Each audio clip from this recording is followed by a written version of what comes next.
mode shapes and natural frequencies that our rocket will experience.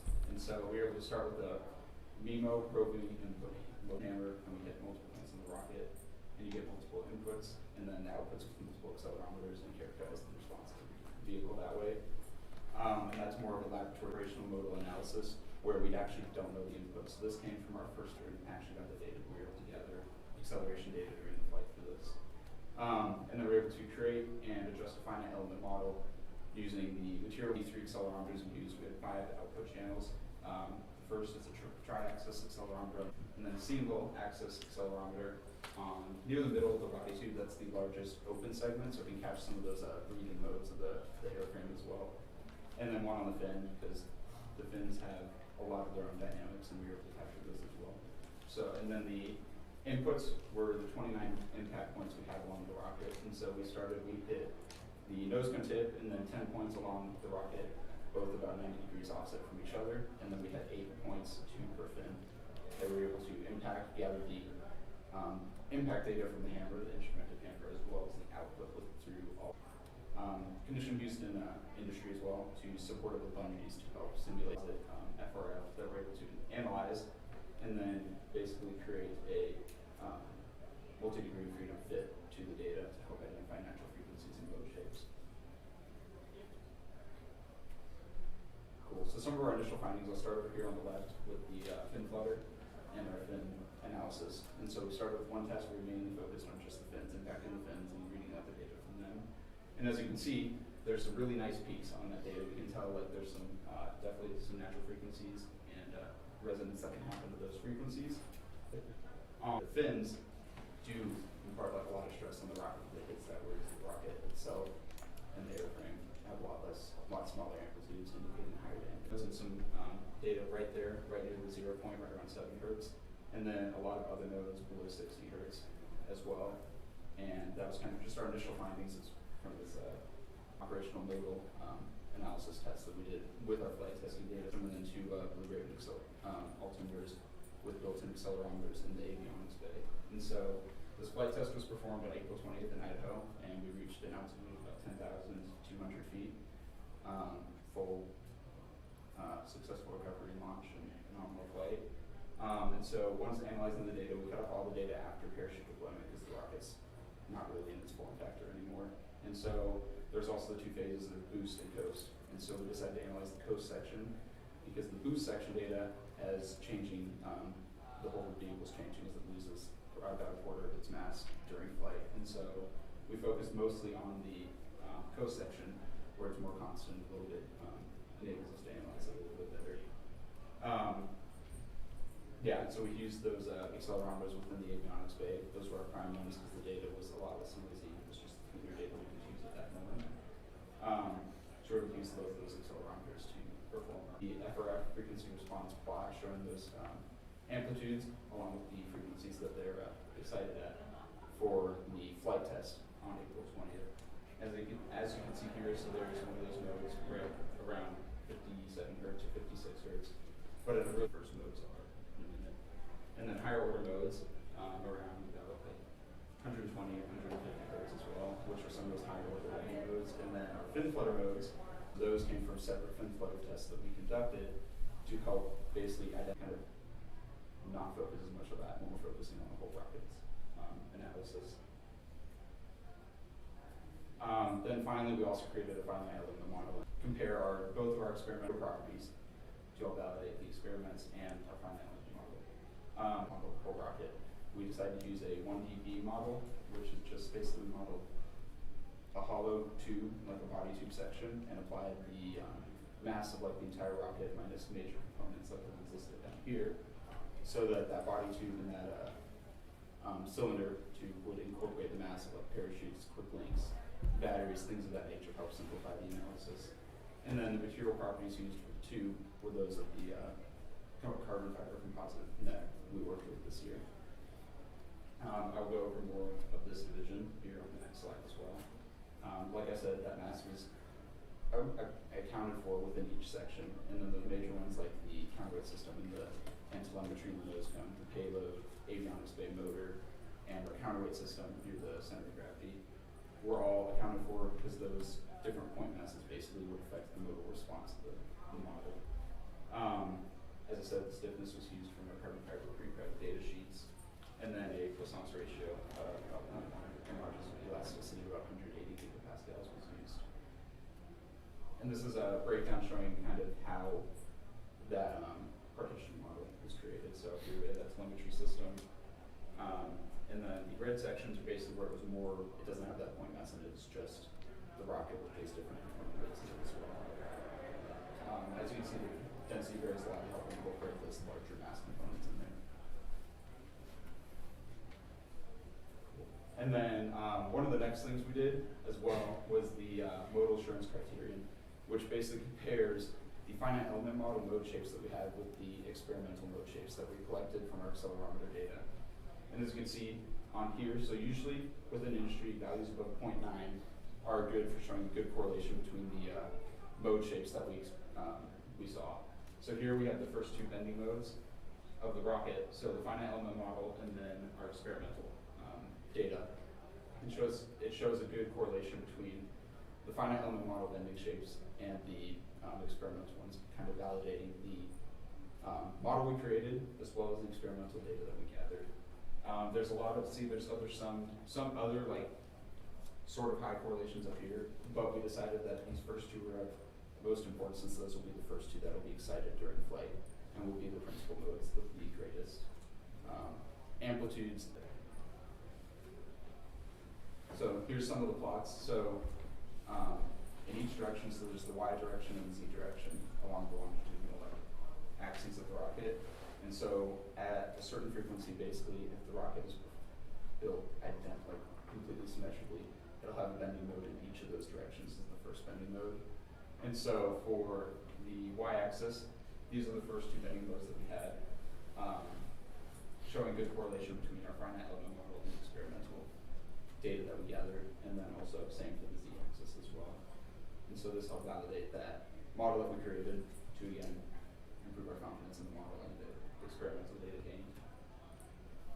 These are just some animations showing some of those mode shapes. So the first two bending modes, the first one is basically just a big kind of macro-needle mode of the rocket. And so this one will induce a lot of stresses within the airframe. As you can see, these are exaggerated, but you can see that these different displacements caused by the vibrations can induce a lot of different stresses within the rocket at different components as well.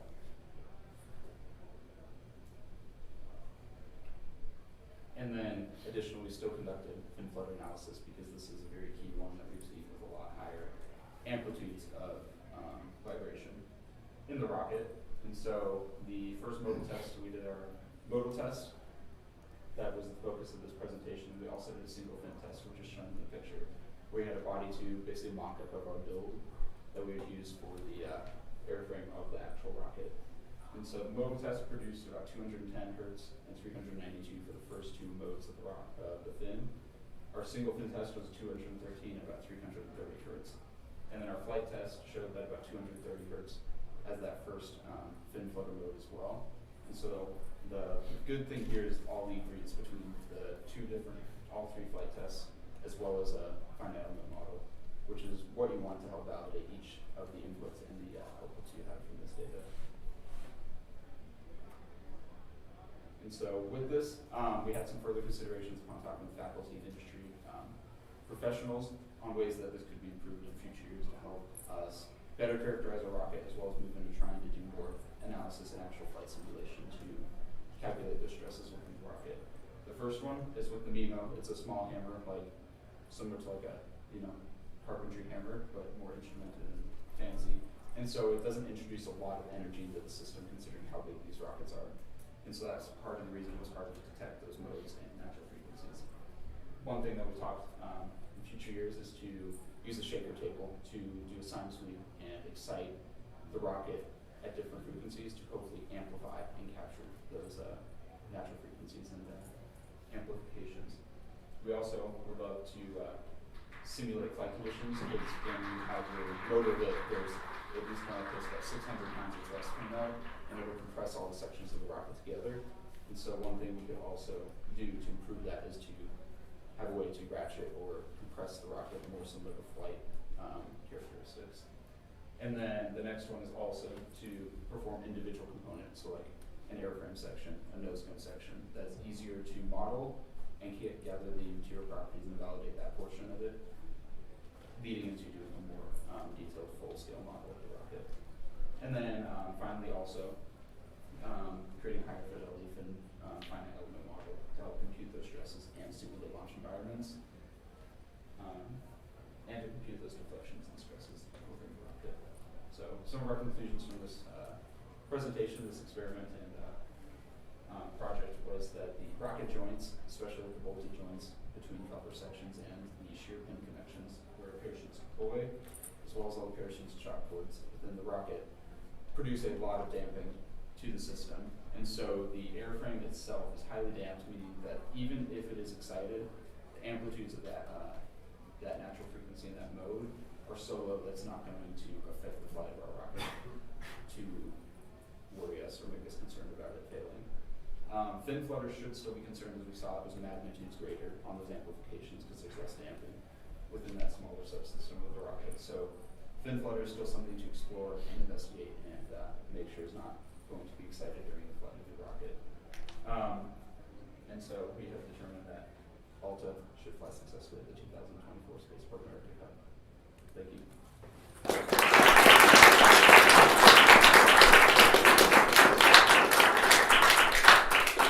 I think there's like 5 minutes or something for questions, correct? Yeah. Sure. Very good presentation. Yeah. You want to start? All right, so Oh, you said you did mostly for coast, and you didn't do boost. Mm-hmm. Boost is where you The process for this first time, we learned a lot about better ways we could conduct the test in the future. We just didn't have the resources or time to do it again.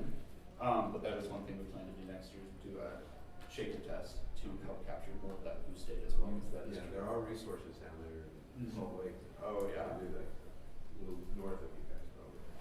Yeah, but that is the plan to investigate more of the boost Your data. matrix. Mhm. I didn't quite understand what's going on. I Yes. see little boxes and stuff, but Yes. These are basically showing the correlation between the, on this next slide. yes. It basically shows the correlation between like our finite element model, the red line and the blue line, and basically capture more modes that maybe don't even appear on our experimental data. Right. So go to the, and I see the dark blue. Yeah. That means there's a high correlation. There is a high correlation. I see. Yeah, and so it just those means, points. There's your index. Okay. Yeah. yeah, so a lot of the other ones are those higher order ones that we couldn't excite as well Yeah. with the hammer that we hope to characterize better in future years. When you did this simulation or test, that you had it fully loaded? With We did. We economics? used we had batteries, altimeter, parachutes, and then we used a weight stand-in for the motor because it's not Yeah, mass simulator. Mass simulator. Yeah, it's like a normal loaded motor. All right. Anywhere close.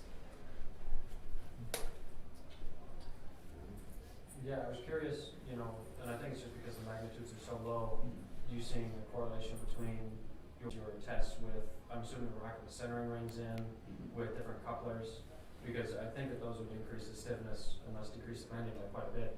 But Yes. it's already so small. What's the scale that you're working at? You know, what would you expect to see with 10 to the -5? You're not really going to see much of anything. Yeah. This is, yeah. So what's the goal with this? Where are you going next? How is this going to affect your next rocket? Yeah, so the goal would be to start also to basically like similar to industry does, they use it for flight dynamics and flight testing, and so the finite element model, and so to use this as a validation of our model, comparing it to the actual flight vehicle. So even if we don't capture those lower modes, we can match the higher order modes, then we should be able to simulate those stresses within the rocket during flight. And when are you expecting, you know, sort of this body tube and full vehicle analysis to be significant versus fin flutter? Just due to the difference in scale, you know, you're E to the 7th. Away. Yeah, I don't So, think it, or can you extrapolate what size vehicle or what speed or what is this going to come into play? When will it come into play? yeah, definitely. So at least because on these like FRFs we have, the frequencies of the rocket itself are lower, which means that it should be excited actually at lower speeds than the fins are. Okay. But due to the high damping, we don't even see Sure. those things. So I think it's more of maybe not so much we're seeing it in flight, like excited, but helping validate the model. Sure. Yeah, I wanna see the connection between Uh-huh. you developing a cool model, which I think is good, And actual flight. but I want you guys to think forward, how is this going to affect us? I know you guys make custom body tubes, and I know we're gonna talk about them later today. Yeah. But how is this going to affect your design changes moving forward? Okay. Yeah.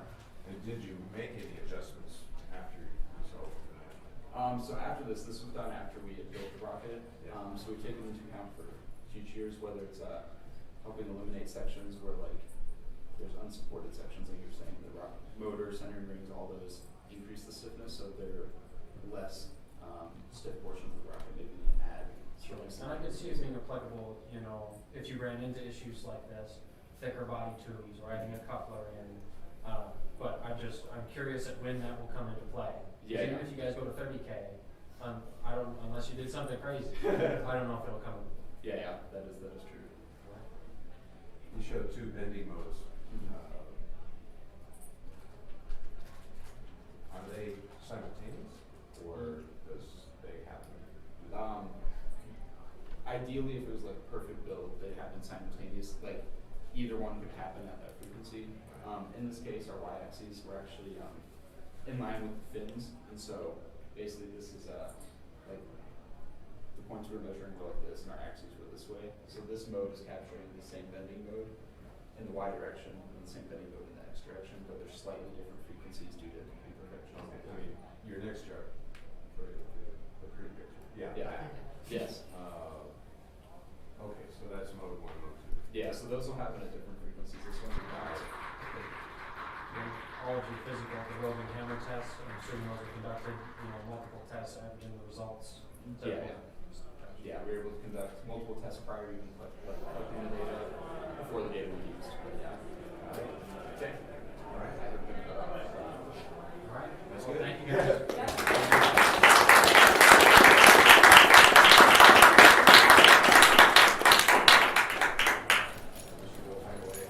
I know Nate's waiting for us. Yep. Well, I'm with him for my other team too. I know he's I think he's outside the door. Okay. Because I was going to about 9:30. So let's talk to him in 2 hours.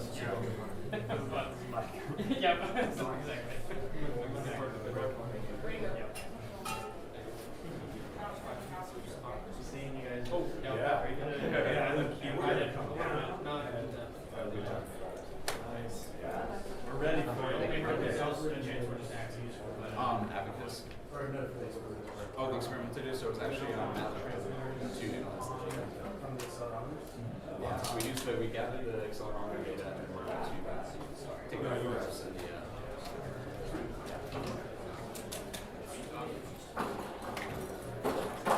we'll see what happens.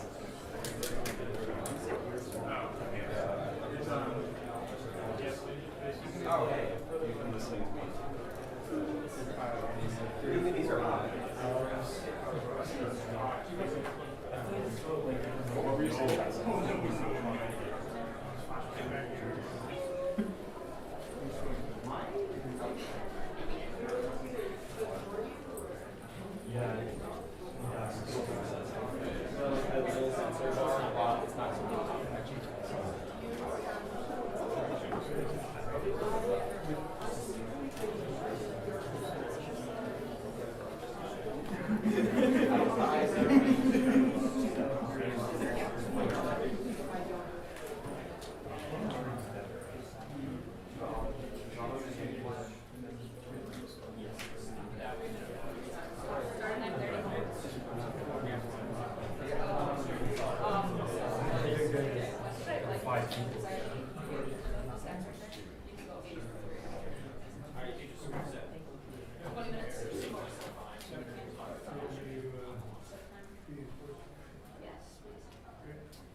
They had a hard time testing them too. Because they might have like a low end.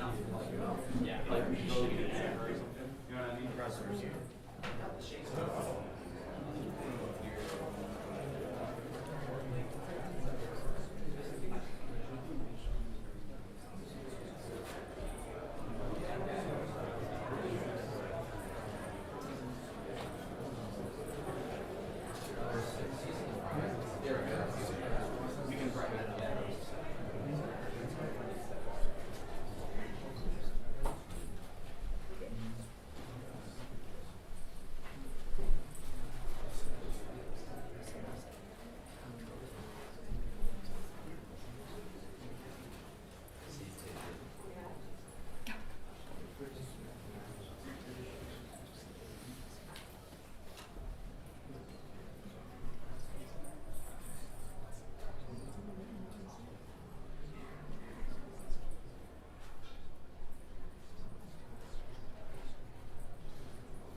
Hi, we're Duke Aero, and today we will be presenting on Finsight. These are our strain sensing modules that are located inside of our fins, and in the future, they will help us better justify our design decisions by allowing us to know how our fins behave during flight.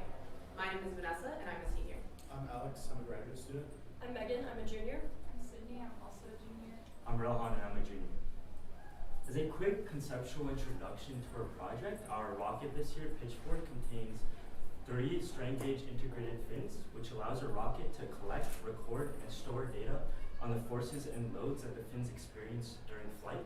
Each fin contains 4 strain gauges, which are integrated into a thin flex PCB, as shown in figure 1.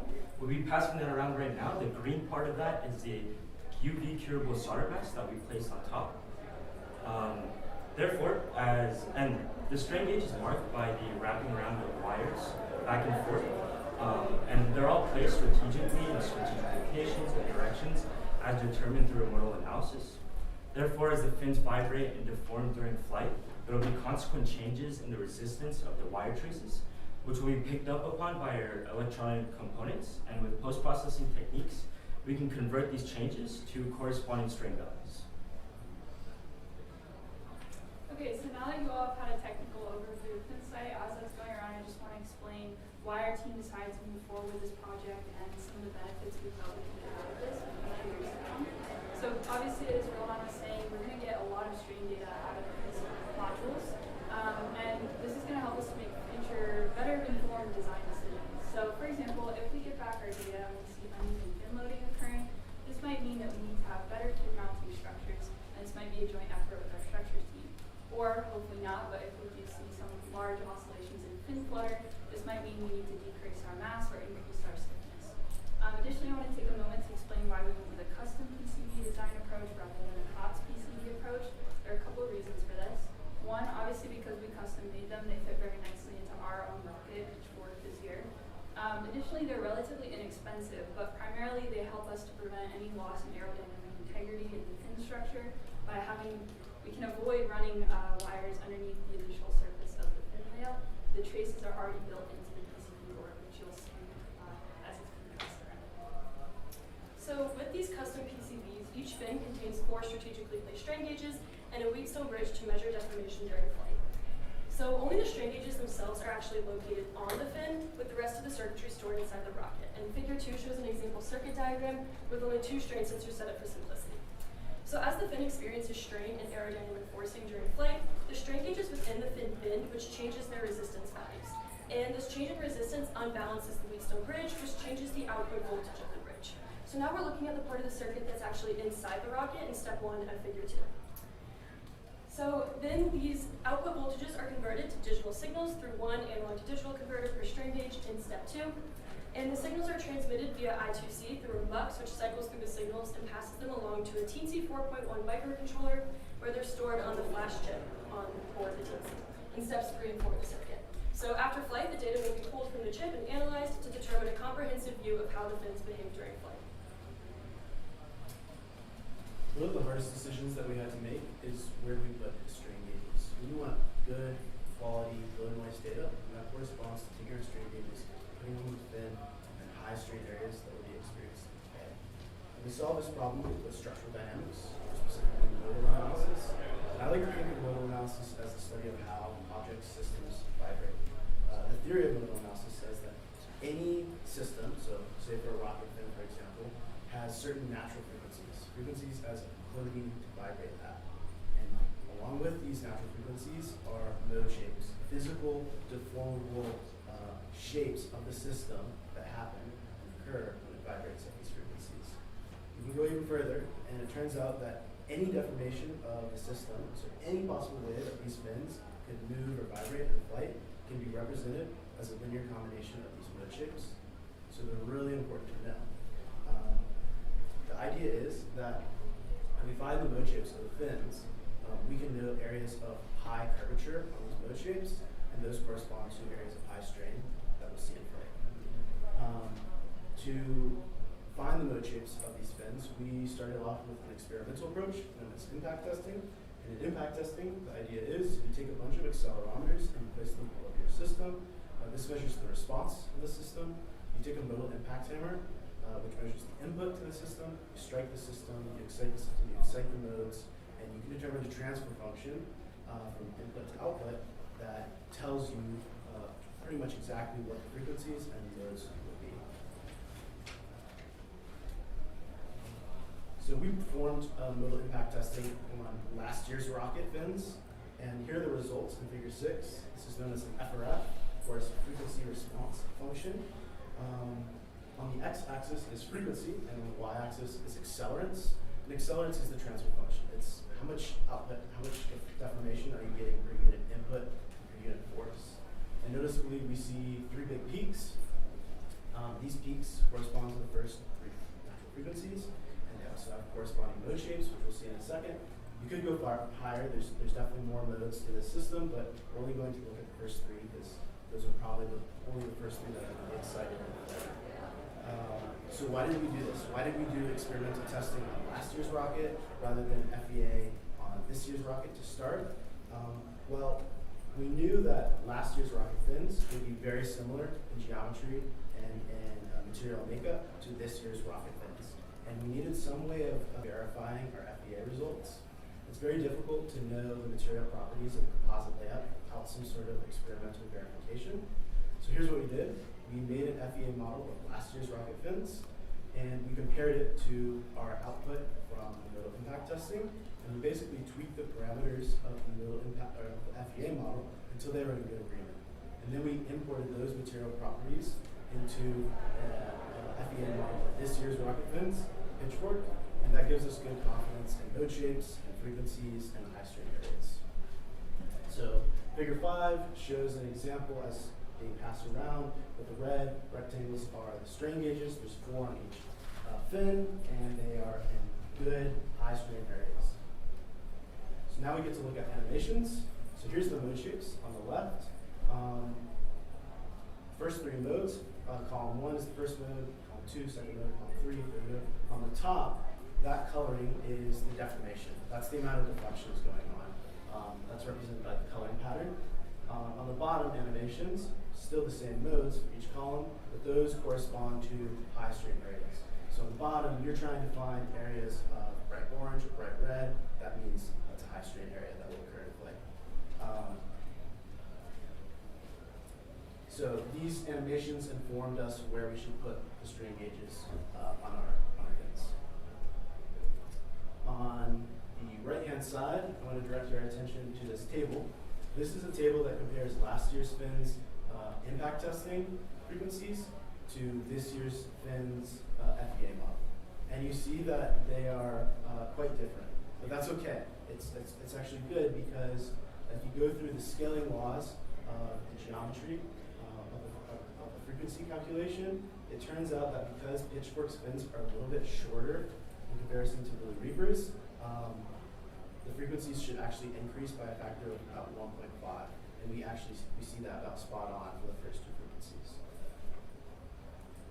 Great. Now that we've thoroughly analyzed the optimal locations for placing our strain gauges, we can discuss the design specifications for the PCB as well as why we chose them. First, we chose a flex PCB with a thickness of 0.4 millimeters, which, although was much more expensive to manufacture, provided us with two essential advantages. First, the thickness of the PCB minimized interference with the rigidity and materialistic properties of the fin. And second, the flexibility of the PCB allows the strain gauges to more easily deform with the rest of the fin, making it more sensitive to the already minimal deformations that we are expecting during flight. Second, we chose for the strain gauges to be as large in surface area as possible so that it can pick up on all the different locations of strain that we are expecting. Third, we opted for a wire diameter for the PCBs that is used in most PCBs. However, in the future, we like to take a more thorough approach to selecting a wire width, since there is a pivotal trade-off between wire width and the sensitivity of the strain gauge. Lastly, we opted to applying a thin layer of UV curable solder mask ourselves, which again is the green part of the PCB that we're sending around. This acts in our favor, since this solder mask is thinner and softer than usual manufactured solder masks. The reason solder mask is required is due to the conductivity of carbon fiber. This prevents connectivity between the wire traces, which would ultimately ruin our experiment. And this is shown in figure 8, where we can see the PCB undergoing UV treatment after applying the solder mask. So in manufacturing these fins, we try to maintain a similar design and manufacturing process as we have in the past. This allows us to work off of our last year's fins. However, we had to increase a bit of complexity by embedding this new material. In figure 9, you'll see our clip delta fin dimensions, and in figure 10, you will see our layer composition of the fins at their final state. We started off by making a sandwich composite, which corresponds to this middle group of layers here. We have an 1/8" G10 fiberglass core, and you can see the PCB strain gauge, which was passed around as a layer offset from the core. And the reason we did this offset was because you'll be able to measure more deflection there than you would be able to if the core itself was the strain gauge PCB, and that was the initial conception. Because the PCB is only on one side of the core, we added a layer of G10 on the other side that is vitally the same thickness of the PCB. By making a symmetric sandwich composite, we're going to reduce the risk of bending and twisting under loading that would be a result of an uneven stress distribution. Surrounding the layers of fiberglass, we have layers of carbon fiber. This not only helps with adhesion, but it also reduces the risk of resonance. And while this does introduce the risk of electrical noise due to the conductivity, this is mitigated again by the UV solder mask and by the epoxy that is used in the layup. Once the layup is cured, we were then faced with the challenge of mounting 3 fins with 8 wires each. So what we did was an external mounting method with forged carbon fin mounts that can actually hide the extrusion that was created by the solder connections on the PCB. Further, we cut slots into our SRAD body tubes and threaded those wires through, and later patched those gaps. Once all the fins were attached, all parts were secured with a 2-layer tip-to-tip. Because strain gauge PCBs can be rather sensitive to heat, we added a thermocouple at one of the fin centers underneath the tip-to-tip. This will allow us to measure temperature during flight and later extract the influences of temperature variation from the strain gauge readings. The result of this entire process is a rigid set of fins that not only have strain sensing capabilities, but also temperature sensing capabilities. And again, we used a similar manufacturing process as we have in the past and similar design. But the results and the data that we get from this project will hopefully influence our future designs so that they can be more optimized and we have better design justifications because we have real world data. Next challenge we were faced with was where we would house all the electronic components for collecting and storing data. Our original goal was to directly connect the strain gauges to the necessary components in the avionics bay. However, during the first iteration, we realized that the air brakes between the power section and the avionics section would make this wiring task difficult. Therefore, we opted to place the housing unit in the middle of the power section. And over many iterations, we were able to design the strain measurement module, which is a 3D printed mounting bracket that houses all of our circuitry required for this project. It is split in 3 alternating panels. The first panel has the ADCs and the Wheatstone bridges. The second includes a TNZ microcontroller and the MUX. And the third includes the 2 lithium-ion batteries. The challenges for designing this bracket were twofold. First was the space constraint, considering the housing unit had to be sandwiched between the motor casing and the body tube. This left us with only an inch of radial space to include all of the necessary components. On top of this, we had to ensure that there was minimal canting of the SMM due to the sudden shocks and vibrations during flight. The space was further constrained due to the heat radiating from the motor casing, which could negatively influence the ADC's performance and possibly even melting the PLA bracket. Therefore, we had to leave an extra bit of space between the SMM and the motor case. The next challenge was wire management. 24 wires coming out of the body tube and travel to the SMM, which is in the middle of the power section. Again, avoiding any contact with the motor casing so that there is no damages from the heat radiating. Also, we included radial holes at the bottom of the SMM over here so that the wires can travel smoothly into the corresponding electronic components, which in this case is the ADCs and the Wheatstone bridges. This concludes the design and manufacturing for Finsight, and we'll now move on to the testing phase. Unfortunately, we were not able to complete a test flight, so we tried to make our test plans as robust as possible. Let's start off with the 3-point bevel test, where we put a representative sample layup, which only has 1 embedded strain gauge, into a load machine, which will apply a force and measure the resulting deflection. And we can then use these measurements and compare them to the readings from the strain gauges themselves. The results are on the right. On the x-axis is extension, so that is the deflection measured by the load machine, and on the y-axis we have ADC count, which is an implicit measurement of voltage and in turn strain. So the higher the ADC count, the higher the strain. We see a nice linear relationship between ADC count and extension, which you always want to see when you're working with sensors. And the slight oscillatory behavior may be a result of working with an anisotropic material. We can also use this plot to calibrate our strain gauges because the slope is a factor, something called gauge factor. And this is a characteristic of strain gauges, which is the ratio of change in electrical resistance to the deflection or strain endured. And so for us, roughly 2,500 ADC counts corresponds to 1 millimeter in deflection. The second test performed on Finsight was wind tunnel testing, which was conducted to mimic data collection during flight, as pitchfork has yet to be flight tested. For this test, the power section of the rocket was mounted in the Duke University wind tunnel, with the nose cone attached to induce realistic air flowing over the fins. Because the Duke wind tunnel has a max airspeed of about 40 meters per second, the rocket was placed at a large angle of attack of about 30 degrees to simulate the much larger airspeeds and aerodynamic forces it's expected to experience during a transonic flight. During this test, the wind speed of the tunnel was gradually increased from 0 to 35 meters per second, and strain was logged off of 1 gauge and 1 fin. The x-axis of figure 14 is a time count, which is implicitly wind speed as it was gradually increased with time, and significant wind speeds are marked on the graph every 5 meters per second. And the y-axis is again ADC count, which corresponds to strain measurement and voltage output. The data show a quadratic relationship as the strain varied with the square of wind speed. This is expected because the aerodynamic force on the fin is proportional to the square of wind speed. The deformation of the fin is linearly proportional to force, and the strain is linearly proportional to deformation. So all of that to say, we expect to see strain varying with the square of wind speed, which is exactly what we observed. And this test shows that Finsight can properly respond to aerodynamic forcing and record realistic voltage changes, at least in an experimental setting. The final pre-flight test performed on Finsight was meant to create a thermal calibration curve for the system, since the strain gauges were found to be sensitive to temperature. Our initial concerns were with heating due to shock waves or motor proximity during flight.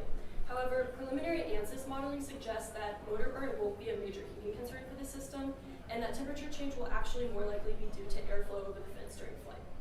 This test was conducted by heating one of the fully mounted fins with a heat gun and recording temperature, thermocouple output voltage, and strain gauge output voltage. We found a linear relationship between temperature and thermocouple voltage as expected, and a quadratic relationship between temperature and strain gauge voltage. Now, this quadratic relationship is likely due to the thermal coefficients of the materials used in the fin layup and the electronics themselves. However, in future iterations of Finsight, we would like to take a closer look at the thermal behavior of the system to hopefully obtain an optimal linear relationship between temperature and strain gauge voltage.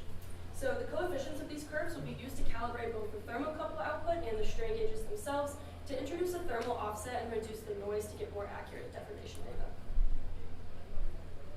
So with all this being said, Finsight is now fully calibrated and integrated into Pitchfork and is ready to collect in-flight data in the coming days. With that being said, there are a few future improvements that our team would like to make that we know of pre-flight. So starting off, these include improving our calibration schemes and reducing any thermal noise sensitivity. Additionally, within those traces that you saw in the PCB board, we want to make sure we're using the most sensitive strain gauge material possible. Additionally, we want to make sure we're optimizing those tracing patterns in the fin, making sure to optimize all of our space on that fin. Additionally, our team always strives to use the highest quality electrical components possible, but right now we have a few things in mind, such as a higher ADC bit count or a faster clock speed that could improve this system. Also, likewise, you can see on this screen right here how we have our wires managed, but that's something else we feel we can improve upon in the future. And right now we are working on creating software for post-flight analysis. So thank you so much for the opportunity to speak to you all about Finsight today. We're really proud of how it turned out. If you'd like to follow Duke Aero on any future rocketry journeys, you can do so at any of these social medias. Thank you to our sponsors and mentors, specifically Dr. Earl Dowell for help with material dynamics, Dr. Tyler Bletch for help with electronics consultation, Ayana Lewis also for help with electronics, and Riley Lynn for assisting us in the design of this project. So again, thank you, and I'd like to open the floor to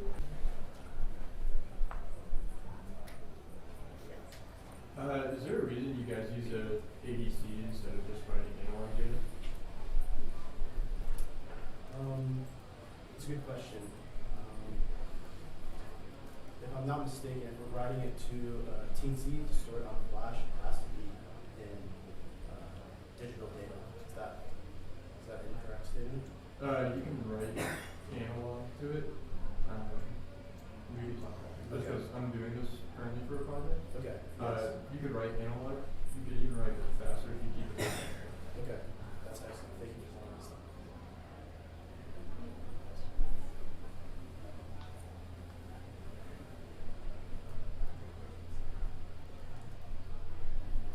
Well, I get a question. So I like how you kind of experimentally determine your output. The one thing have you thought about comparing what you're getting out of here, and not necessarily putting on the real thing, but comparing the outputs from your relatively small patches of strain gauge material to kind of a more global value, where you're looking at the whole fin at the same time. You know what I'm saying? Because and I'm not really smart on this, I'm actually asking for a friend. But, there's what they call a LEDT, which is a larger version of this that will look up the strain of the globally over there. And so, how do you compare that kind of global strain versus the very localized strains you're getting at these spots? Have you thought in those terms at all? Are you talking about perhaps interpolation between strain gauges? Yeah, so in other words, you're taking the values, so you're getting strain gauge value from those particular spots, but there's also ways to look at kind of the global strain response and what's happening with that fin. So I'm just asking if you thought about, making that comparison so that you can get a better idea of what's happening to the fin as a whole versus these individual spots. Yes, so absolutely, that's something we're looking at for post processing, about sort of like interpolation and extrapolation around strain gauge areas. Right. We're in talks with two of our professors and kind of mathematics behind that and how to approach that. Rather, this was an initial conception for this entire project, and the strain gauges were what we started with and what we ran with. But in talking more and more about this project, we've got further along with other professors, other recommendations, and future possible iterations for this fin were, say, ideas of sensors that were in a matrix across the entire fin covered with an insulative layer of, say, ceramic. That was one recommendation, and there are future iterations that potentially will have those and have more sensors at more points. But in this first iteration, we just try to make our strain gauges in the places where we'll see the most, as well as cover the most area. But definitely in future iterations, we want to increase the amount of area, the precision to which we can measure strain every part. Right, okay, thank you. If I understood your modes correctly, you're only considering modes in the longitudinal axis of the rocket and not in the radial direction out from the body tube, is that correct? Yes. Do you have, what's your rationale for only including longitudinal axis modes? The longitudinal, those first 3 longitudinal modes are the lowest frequencies. Those are the ones that will be, if they are going to be excited noticeably, those are going to be the ones. Any radial modes that you would get, those are going to be a lot higher frequency, probably several thousand, maybe 10,000 hertz. It really depends on the material properties. So those, even with this system, those deformations are so small, we wouldn't be able to pick those up. So these first 3 would be the most noticeable. And as a follow-up to that question, so, besides, so you get 2 things going when you're looking at fin flutter, right? You're looking at the up and down bits, and then you also got the torsional, and so you wouldn't be able to break that out in terms with your measurement scheme. Are you going to be able to get the idea of the torsional loads on this end? Yes, that's something we're looking at post-processing. One of the things we didn't really mention about is that we can determine which mode we're in by looking at the signals, the strain gauges. So that's absolutely something we do. We're happy to take more questions at our Okay, we're table. out of time now, yeah.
So you guys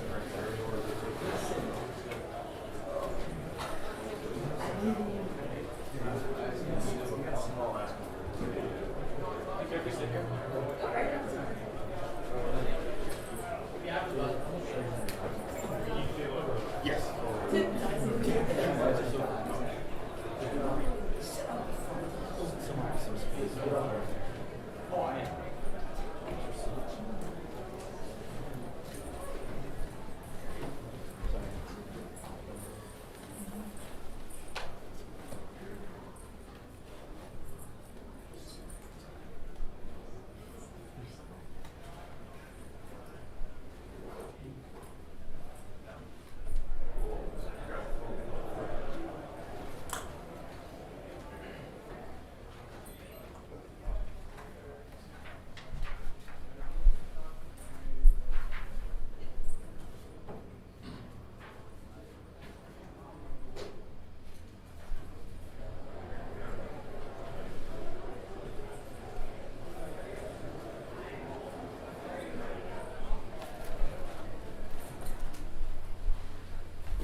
Hello, we are the Kent State high-powered rocket team, and today we're going to be presenting our motor heat transfer analysis.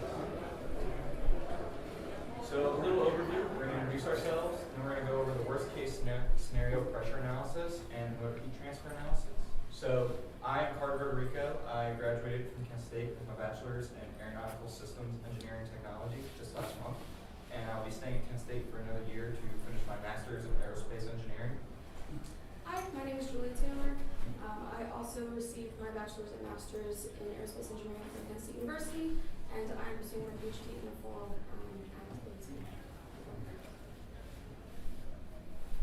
So our rocket is named Solar Flare, and this is our third time competing at the Spaceport America Cup. We are in the 10K SRAD solid propellant challenge, and this is a diagram of our rocket from Open Rocket. And so we are a one-stage, 4-fin, 6-inch body tube rocket that stands 137 inches tall and weighs 63 pounds. So our final design leads to a projected apogee of 10,980 feet. We have a stability of 2.37 calibers, and we are expecting a max velocity of Mach 1.1, which will be reached at 5,100 feet AGL. And so this is our flight profile of our rocket, and the blue line, it shows our altitude in feet over time. The red line shows our velocity in feet per second, and then the yellow line shows our vertical acceleration. All right, so the reason why we went over kind of briefly our rocket design was because it introduced this whole problem or the scenario to us. So the past couple of years, or pretty much every year that Kent State's rocket team has built a rocket, we've used fiberglass for our rocket body, as well as our motor tube. And while that has been successful and it hasn't had any failure, we wanted to know specifically why. We know it's a common material used, but specifically why we wanted to do that ourselves. So in order to do that, there's two focus points on pressure and temperature. So step one is if we can find the pressure on the inside and outside of the rocket at our max velocity, which was Mach 1.1, we then wanted to calculate the pressure and temperature gradients for each chamber, which as you see in this figure right, it correlates next to the motor tube. So chambers 1 and 2 are equivalent, but they're just divided by the retention of the rock that the motor has, and then chamber 3 is everything above the motor. And I'll actually describe that a bit more next. But once we do that, we can then determine if the fiberglass can withstand the differential pressures and temperatures, rather than just relying on experience from all of our rockets that we launch. So assumption number 1, we are going to assume that the pressure in chamber 3, which is piece of 3I, I for internal, is equivalent to the pressure of the ground in Las Cruces, New Mexico. This can change based on how you want to look at this problem, but because we reach our maximum velocity of Mach 1.1 in about or a little bit less than 5 seconds, we assume that it'd be best to just take the ground pressure. And that pressure is 12.2 psi. We can then find that value from the standard atmosphere tables or the ideal gas law, so P equals rho RT. And then we also have our chambers again. So everything in chamber 3 is assuming that it is the ground pressure in Las Cruces, and that will be our starting point for our pressure analysis. So since we are reaching Mach 1.1 through our simulations, then we know that there's going to be some sort of shock wave analysis that we need to do. And because of our nose cone, the shape of it, we expect an oblique shock wave. So we expect to reach our Mach 1.1 at about 5,100 feet above ground level. And then we also have our nose cone angle calculated from the manufacturer of our nose cone. We can then find the normal Mach number using the fundamental high-speed aero equations from our actual coursework that we take at Kent State. And then we can apply it to our theta-beta Mach chart that are also provided in like any fundamental aerodynamics coursework. And then we can find the Mach number after the shock wave, but before an expansion wave. So we don't necessarily know if we have an expansion wave yet. So throughout this analysis, where we're going next is if we can assume if there is or is not an expansion wave or an expansion fan, then we can find the worst case scenario for either and apply it and just double confirm if our design were to change or if the flow was irregular at a certain point, that we can then be triple certain that we actually know the worst case scenario. Okay, so assumption number 1. So if there is an expansion wave, then we can use our equations to then find the Mach number for after the expansion wave, which we can then find the pressure that corresponds with that. So after a shock wave or an expansion wave, the pressure changes from before and after. So that's the reason, again, now we are assuming what if there is and then if there is not. So then the pressure after the wave is 32.6 pounds per square inches. So then the second part of that assumption, if there is no expansion wave, we follow the same process, and then we find that the pressure after the wave is 24.7 psi.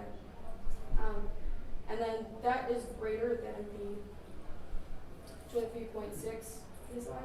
So then the assumption that there is not an expansion wave is the worst case scenario. And this you can double confirm with the idea of an expansion wave, where the pressure decreases after the expansion occurs. Okay, so not only do we want to find the pressure outside, but we want to make sure that the pressure differential that the fiberglass is experiencing, that's what we actually care about.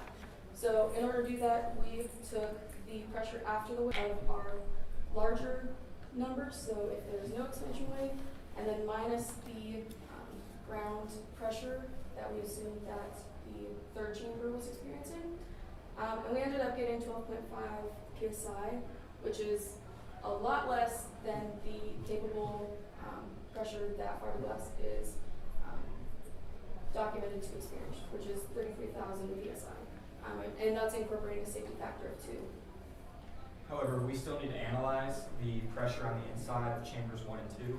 And while we thought we could just say it is at ground level, we could use the same pressure, that's not necessarily true, because at ground level we are firing our motor.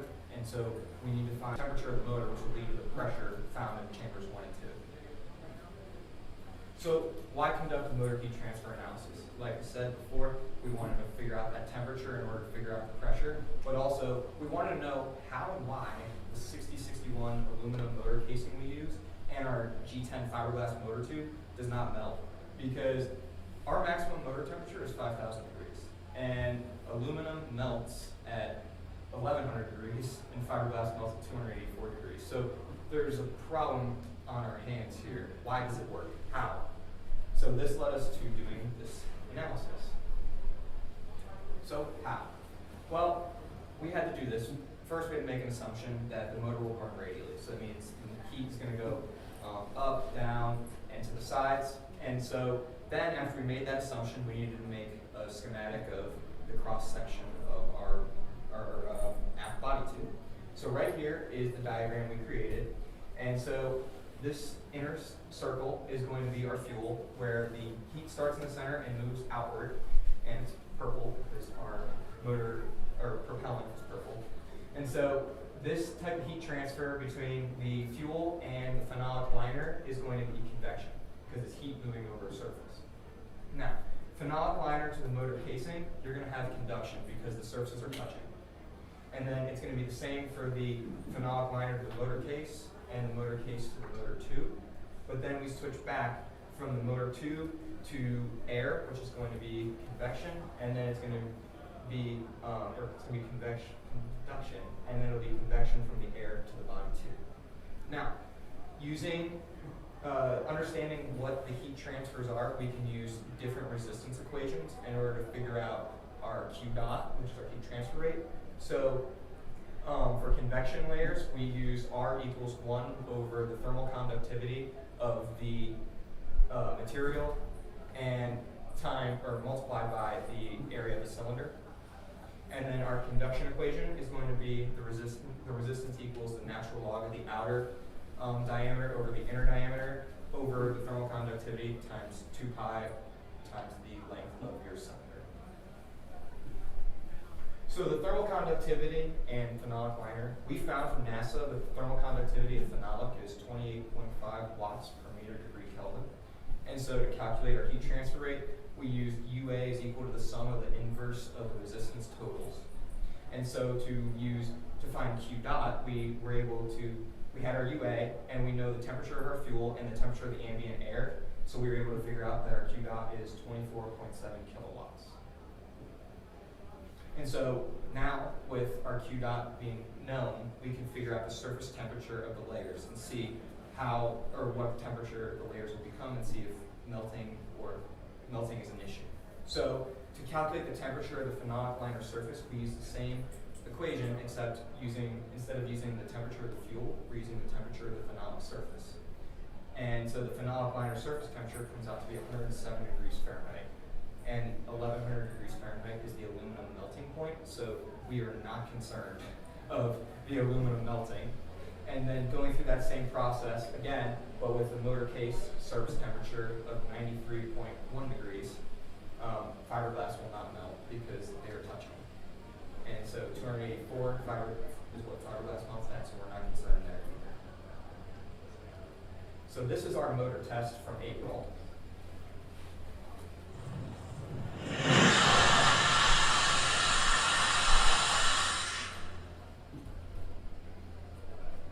And from the video, you can see that the aluminum case is still there. It's not melted. So that's good.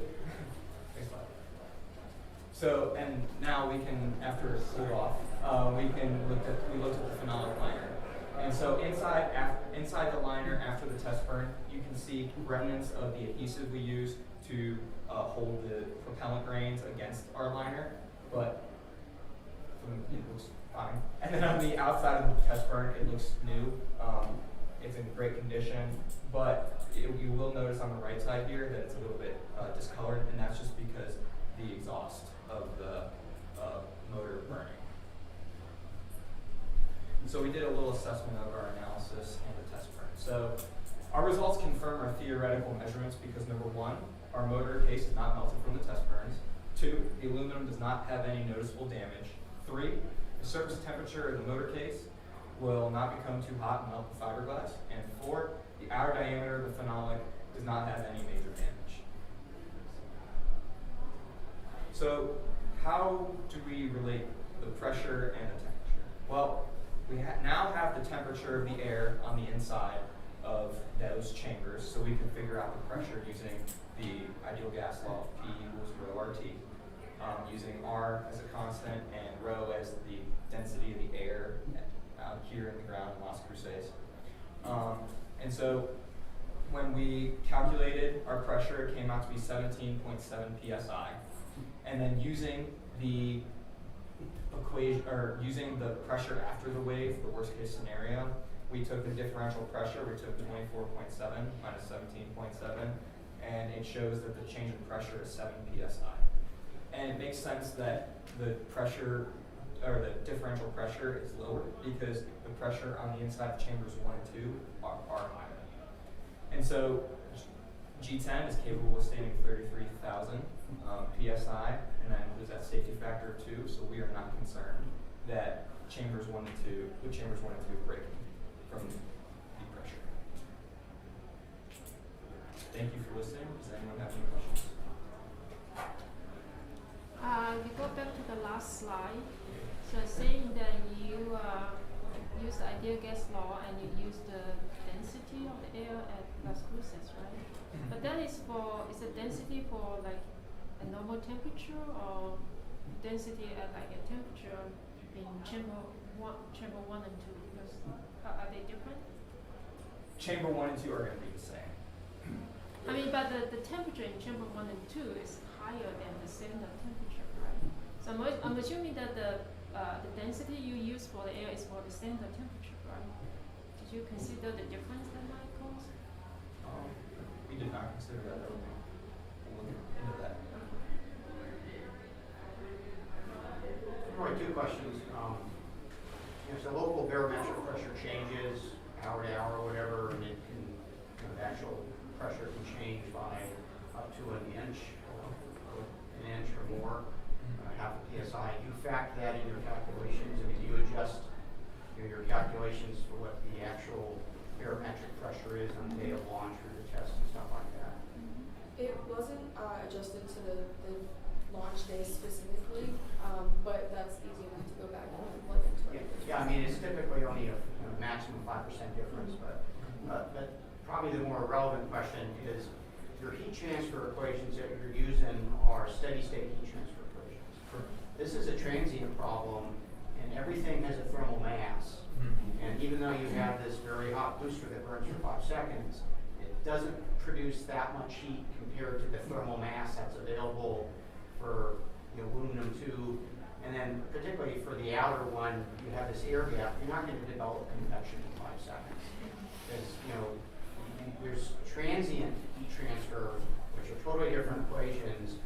And so I think if you continue this analysis, you need to look at transient heat transfer, which is the whole. That's why your aluminum 2 doesn't care, because it has a large thermal mass at low temperature, and you're putting heat on it for 5 seconds. But the next step for you guys, I think, when you go to grad school or whatever, is to do the transient heat analysis. Yeah, and it's conversations and suggestions like that this is very elementary, just so we can kind of get dip our toes into the water, because being able to apply class topics to what we're actually doing in rocketry is something that our team has always been really interested in. But yeah, the transient heat transfer analysis is definitely. Thank you. I'd like to pick up on a couple of things that you said with a couple of additional questions. What did you do to calculate the actual H value inside of your motor for that? It would be the same if you're doing transient or yeah, so for thermal conductivity, not thermal heat transfer coefficient for convection from your gases to your phenolic line. Okay. Yeah, so we didn't show it in there. We were just saying our Q dot was the 24.7 kilowatts, but eventually you had to add the resistances of the other layers to your Q dot, and the Q dot ended up coming down. Right, but you would have had to have gone from your propellant gas properties and temperature and flow velocity to come up with something in watts per meter squared Kelvin, right? So the materials, with the exception of the propellant, the materials are pretty well known with their heat transfer coefficients. And I believe when we were talking about the propellant itself, the simulation that we used are burn sim, I believe our propulsion lead gave us that. Yes. For our specific mixture. Perfect. Next question was radiation from your aluminum particles considered. It was not. Okay. Yeah. Whenever we get into like the radial component or the radiation, that kind of complicates the issue a lot. So it's solving easier problems and then building them from there. Next question, was pyrolysis considered of the phenolic material? It was not. And then one last question, does fiberglass actually melt? I think the melting issue, the melting term is more like we're more concerned with failures. So it would fracture before it would melt necessarily, but. What I'm getting at there is you have a glass transition temperature, but thermoplastics or thermoset plastics don't really have a melting temperature. They tend to degrade prior to a melting type failure from solid to liquid. They go solid to other chemicals. Gotcha. And then one other question, what temperature again did you get to at the aluminum? Okay, yeah, so it came out to, so the aluminum motor case surface temperatures on the outside would be that 93.1. What is your effective strength knockdown for that in aluminum? Assuming that temperature was real and for other reasons it may not be, but. What do you mean? Just say that. So aluminum and all metals decrease in strength as they increase in temperature, right? Yes. What kind of knockdown do you get from the standard 25C77F to that? We did not do a strength material test for this. This was just trying to figure out the heat transfer between. But I think there's a lot more we can do with this analysis. So these are good avenues for us to explore. Yeah. ANSYS has a package that will do most of this for you. One final question, and apologies, I'm in the solid propulsion industry, so I do this stuff every day. The comparison between the 17 roughly PSI pressure differential and the 33 KSI strength of fiberglass, did you actually look at the hoop compression capability of the fiberglass material? Because you're loading in hoop compression, right? So if you just run your PR over T, what does that actually come out to strength as far as a stress in the material? And that's a smeared stress because we're talking about a composite material, so obviously it's not that easy, but it would be good to look at what that comes out to instead of comparing just the pressure to, because I mean, steel might be good to 100,000 PSI for a mid-grade steel. That doesn't mean I can put 100,000 PSI in a pressure vessel of any given thickness, right? Yep. Okay, I'll stop picking on you. No, you're good. We like the feedback. We didn't get much of it. I had two questions. One, not really related to the analysis, but for your phenolic liner, how did you source that? Did you buy it? Did you make it yourselves? What did you do for that? So we bought it from RCS. Okay. And of course we don't have any on the team here, but I believe they bought it. Okay. From RCS, you said? I believe so, yes. The second question, for your static fires, are you directly measuring your casing temperature in any way? Like thermocouples or Not anything? the temperature. Not the temperature. The only thing we're getting is that thrust and the pressure associated with it. But we were able to get the temperature number from our burn sim simulations that we do on Propulsion's team. Right. I mean, like, you know, I'm no expert. I'm just on a rocketry team like you guys, but maybe measuring the temperature would be a good idea to verify your math or what you're doing and see. I mean, that you're not going to beat that measurement in terms of seeing what your casing is, no matter how much math you're going to do, right? That's going to be your most accurate measurement. So, might be a good idea. I appreciate it. Thank you.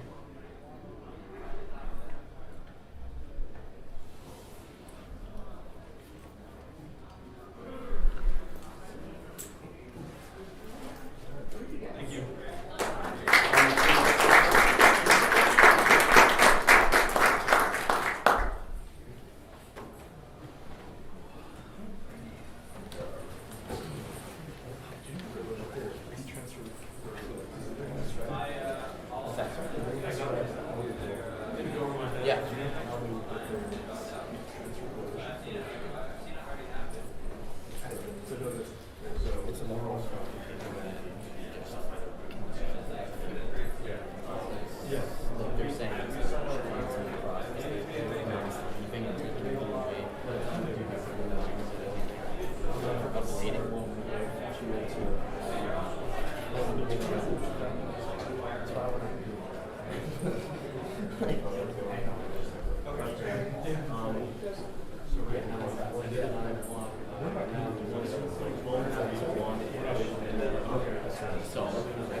No, probably not. Not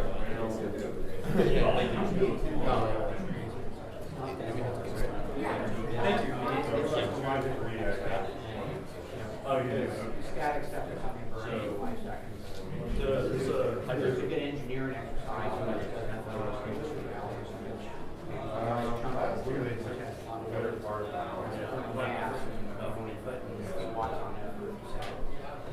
But the same stuff that you did applies to transient analysis, and then you can get results that make much more sense. You know, and you can start doing other, you can put a strain gauge on the aluminum motor tube, and you can actually measure what happens to that.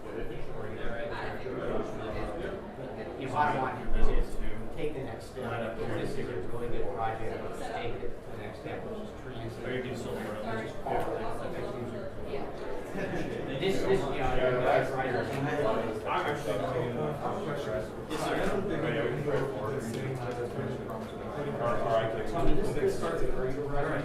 No, I'm actually, that's it. That's for, you don't need it for this. Okay. I would say this would actually be a good capstone project for advising senior. They wanted to As you actually. guys, I'll trade up some seniors on the team. So grab them and say, okay, let's do this a capstone project. As well. Transient analysis. You're getting paid to be down here. My master's Good. research was in Very good. transient heat transfer analysis, just in a different aspect, thermal spectra. Yeah. Yeah, thank you. Sure.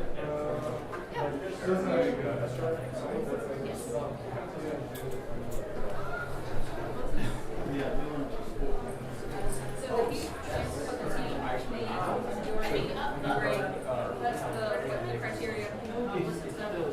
They don't necessarily push it all.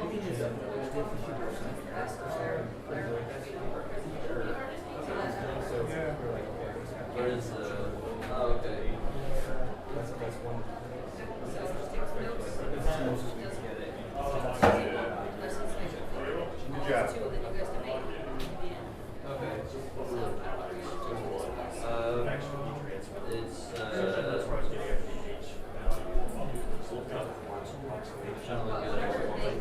There's a paper from the 60s on how to do this.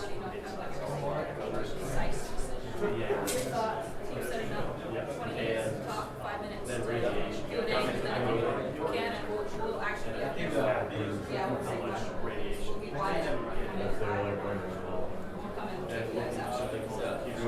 Shut down.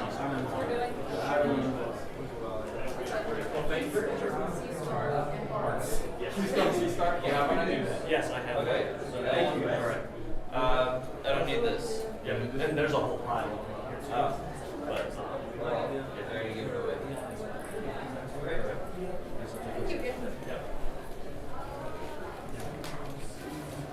are you still planning after this to start running around and I doing am. I am. I'm trained till 1 o'clock. Already I'm in the Navy. fun? Yes. It'll be awesome. First one was We're gonna talk materials. Spaceport's only been around 7 What years. sorts of materials? Steel. The first one was 2014. Dumb weather. There's one or two that we missed by COVID. I've been here too many times. And actually, this place is infinitely better than one we used to do in Green River, Utah. Yeah, I mean, that town has like 2 restaurants and 2 gas stations. Small, nice little earlier electric laws. Okay. Oh, of course.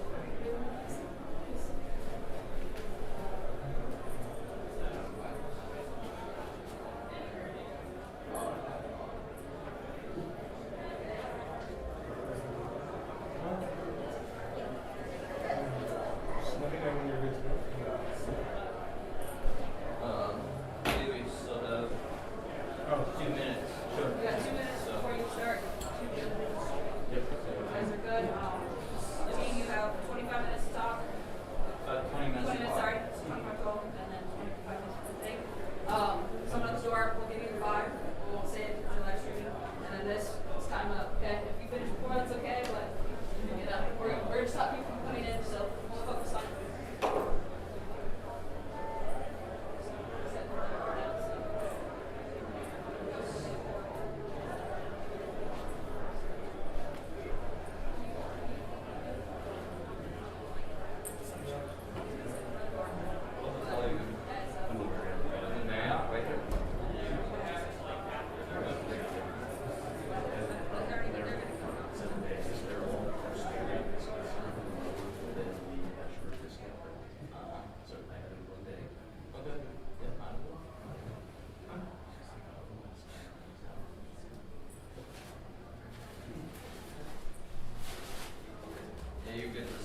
and I'm here from the George Washington University. And I wanted to start off by first thanking everyone at Ezra and Spaceport for allowing us to have these types of competitions and to be able to present the work that we do here and the work that we've been doing for the past year, which is live thermal and pressure analysis systems. Now, before we get into exactly what we were doing or how we were doing it, we need to understand why we even decided to go with this approach. And why are we collecting data? Now, which data are we exactly collecting? We're collecting live motor performance from our booster, giving us a three-dimensional view of how the thermal data throughout the casing is changing and the pressure buildup in the motor itself. Now, what actually sparked all of this initiative to collect this data? Well, let's take a step back to last year, and we look at what happened last year in Spaceport America. We launched a dual-stage rocket, and we had dual-stage ignition, yet around 1.5 to 2 seconds into the second stage, our motor had a casing failure and a KDO. Now we have a few ideas of what could have possibly caused this. Maybe an O-ring failure or overpressurization, or maybe the casing itself had a weakened structure, but we do not know the true case of what caused this failure. And this highlighted to us a very key aspect. It doesn't matter how much simulation you do or how many static tests you do.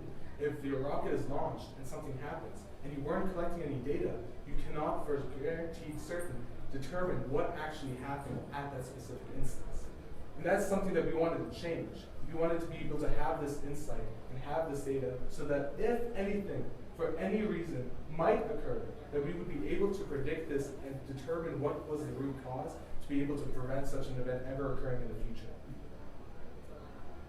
Now let's look into the two different types of things that we're trying to take to approach and learn more about the motor performance during flight. And that is our thermal and pressure sensors. Now we'll be getting into the electronics behind it, we'll be getting into the installation and some of the results that we've actually measured already. So let's start off with the TPAS board. What you see in the image to the right is a TPAS board, which stands for the Thermal and Pressure Analysis Board, plus also our console board. And this is in a transport assembly. I'll show you in the next slide what each of those two do. But what this board allows us to do is measure 9 different thermal sensors and a pressure sensor and stores all that data onto an SD card that's on our TNC. To show it in its separated format, here you can see in circled in yellow the TPAS and in blue the console. Now, the reason why we have these two different components is because the TPAS system is what actually goes into the rocket. Now, when we install this board into the coupler and we fully assemble our rocket and all the sensors are connected, there's no way of knowing, as the board is inside the rocket, if everything is working properly, if all the sensors are being read. So that's why we have this wire that you can see. And this plug runs to the outside on the coupler. And that allows us to then take an external wire from the outside and plug it similar to a USB drive, plug it into the rocket, and then our console will just display information that is being recorded inside of the TNC. So that after assembly, we can make sure that every sensor is operational, and if it isn't, we can try to tackle those problems before we actually get to the launch pad. Now let's get a little bit into the schematics of the TPAS board. Now, here to the right, you see the TPAS board for the TNC. We have the TNC 4.1. Now, we are powering it with a 9-volt battery, but we have a step-down converter to bring it down to 5 volts. Whereas all of the systems that it's connected to the TNC are powered with 3.2 volts. That's something that the TNC does automatically. We also have 1K ohm resistors for each of the thermistors, and that is to, later on you'll see in our mathematical calculations, be able to allow us to have a standard resistance reference so that we can figure out what the resistance value correlates in temperature, so that we can figure out exactly how temperature-wise it is changing and not just the binary bits that the computer outputs. And then for the console is only display. It doesn't actually do any editing on the board. It just allows us to read what's being written on the board in the SD card. So that just has the LED display. There are 2 different configurations. You can either have the LED display show the text vertically or horizontally, whichever you prefer. You just have to swap the plug that it's plugged into. And then you have buttons that allow you to just view what each of the sensors' temperature and data timestamp is. Now let's get into the sensor install. Now, different to what you might expect, the wiring and the cabling is actually run on the outside of the rocket rather than inside. And this was due to a few space constraints, and also that we have centering rings that hold in the motor to keep it stable. And we cannot have the wires run in that spot due to the obstruction. Yet you can see here in the CAD, these gray vertical pieces, these are what I call the thermistor capsules. And these are things that can be slid in from the outside of the rocket into the rocket. And it allows us to be able to exchange them if needed, but also allows easy access from the outside of the rocket right onto the surface of the casing. Now, this is a side view, section view of what exactly is going on in the thermistor's capsules. So light gray, that's the motor casing. That's where all our propellant is inside. Now the dark gray that you see over there, that is a capsule holder. It just makes sure that the capsule does not get stuck in between the casing and the body tubing, so that it doesn't slip out during flight. Now the green is a Teflon tube that we have. It's 10 millimeters in diameter and 1 millimeter inner diameter. And this is basically the casing that we have, the capsule that holds the sensor itself. And inside that 1 millimeter diameter, we have our glass thermal sensors, also insulated and packed in there so that they can rest right up against the surface of the motor casing. And then just the red stripe represents the body tubing, and then you see that brown stripe slightly next to it, that's just the cable that's running on the outside. Now let's get into a little bit of the thermal post-analysis. Now, to be able to convert all of the data from the digital display or digital encoding to what the thermal data actually is, we need to take our analog readings and turn it into the voltage. Now, we're looking for the voltage at that point in time. And to do that, we have to just take the analog reading that we're getting from the TNC and multiply that by the 3.3 volts that the resistor is getting powered by, and divide it by the 1023, which is the binary string that the TNC divides it into. Now, to find the actual resistance of the sensor itself, what we do is we take RS, which is the sensor resistance, and RG, which is the ground resistance, which is that 1K resistor that I mentioned earlier that's on the T-transport. And we can set the sensor resistance equal to the ground resistance, and then multiply it by the voltage that we had, divided by the voltage that we calculated at that point in time, subtracted by 1. And that's how we find the resistance of that specific sensor. Now, you see this chart in the middle here? This is provided by the company themselves. Those are standard temperatures where they said that this, at negative 50 degrees Celsius, we will read 830,000 ohms. This is in kilo ohms right there. And this is a negative coefficient thermistor. So actually, as the heat goes up, the resistance drops. So what we do here is we know that we have these known resistances, and we can use a formula called the Steinhardt-Hart equation and based in Kelvin to be able to figure out exactly what, based off of these known values, based off of the resistance that we calculated from the sensor, what would be the temperature at that point in time. So we have our coefficients, A, B, and C. They're found using a Python script that we have, and we found those coefficients. And then we have the temperature in Kelvin, which is that formula when we plug in our coefficients, and then to turn it to Celsius, 0.15. Now, we did this test on a static fire that we did about a month ago, and we noticed some very interesting trends. Now, this is actually a two-dimensional view because we only used 6 sensors instead of the 9. So, as you can see in the legend over there, it actually tells you the position of each of the sensors. And this temperature reading, this is around over across, I believe, 26.5 minutes. Because we wanted to not only see what happens to the casing right as it's burning, but also how it's cooling down over time. So once that we noticed that actually the propellant, or the casing that was closest to the forward closure, actually had the coolest temperature out of all of the different positions, which we found pretty interesting. And then the center is just slightly above that, but also pretty low, looking to peak at around 70 Celsius. Now the forward closure is actually what gets the hottest in the engine. And we noticed that with our static fire, it peaked at around 120 Celsius, and then took quite a long time. It was still, after 20, still at a pretty hot temperature. And you might notice these sharp spikes that drop down. What happened was after the ignition, I was looking at the casing. What happened was the tape that was holding the sensors on fell off, and the sensor fell off.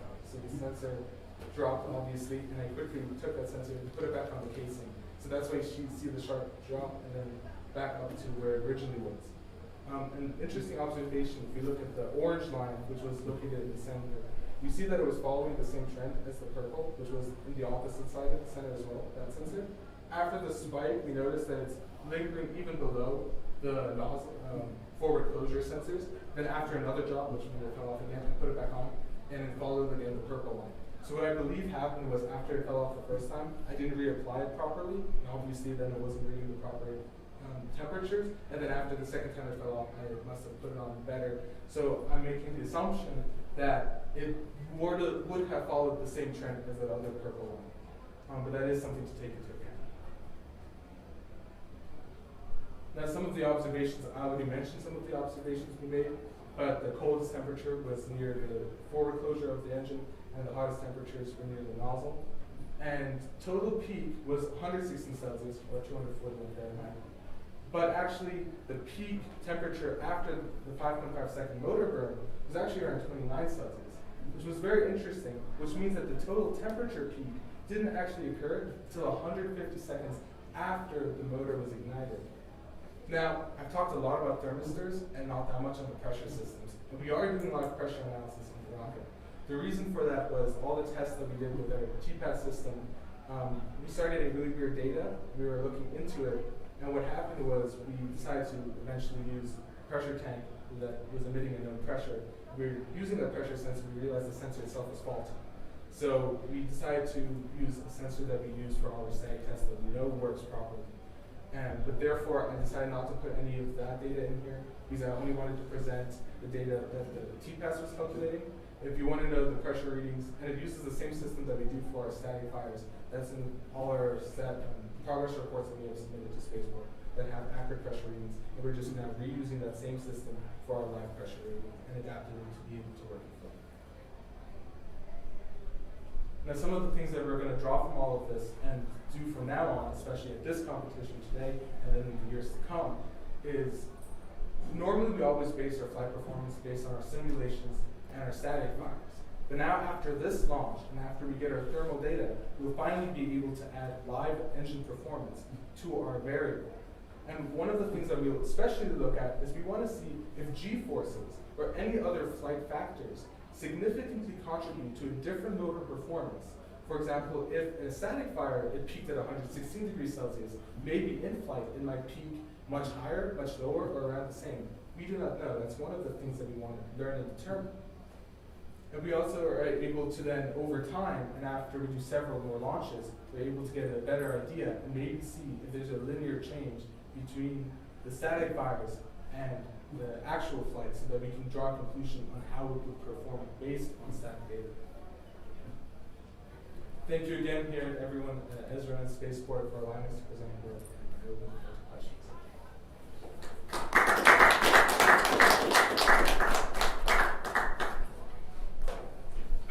I do have questions. Let me just write this down.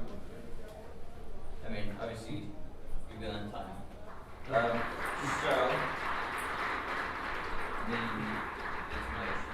I've taken a lot more notes than I expected to, which is good.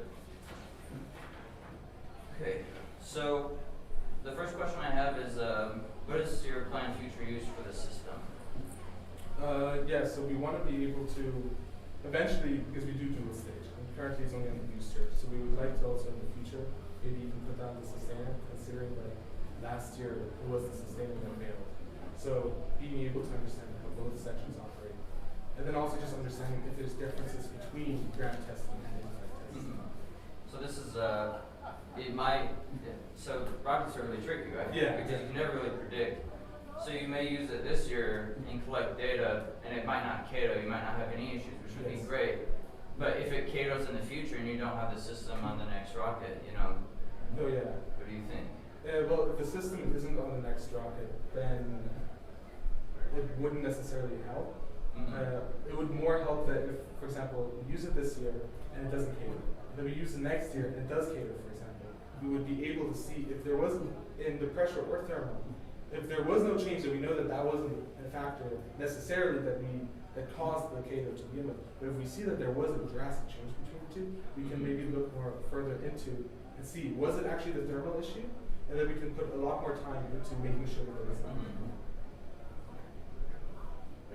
I've got two. First off, how did you land on thermistors instead of like a K-Tech thermocouple? Sorry, what's this? How did you land on a decision to use a thermistor instead of a thermocouple?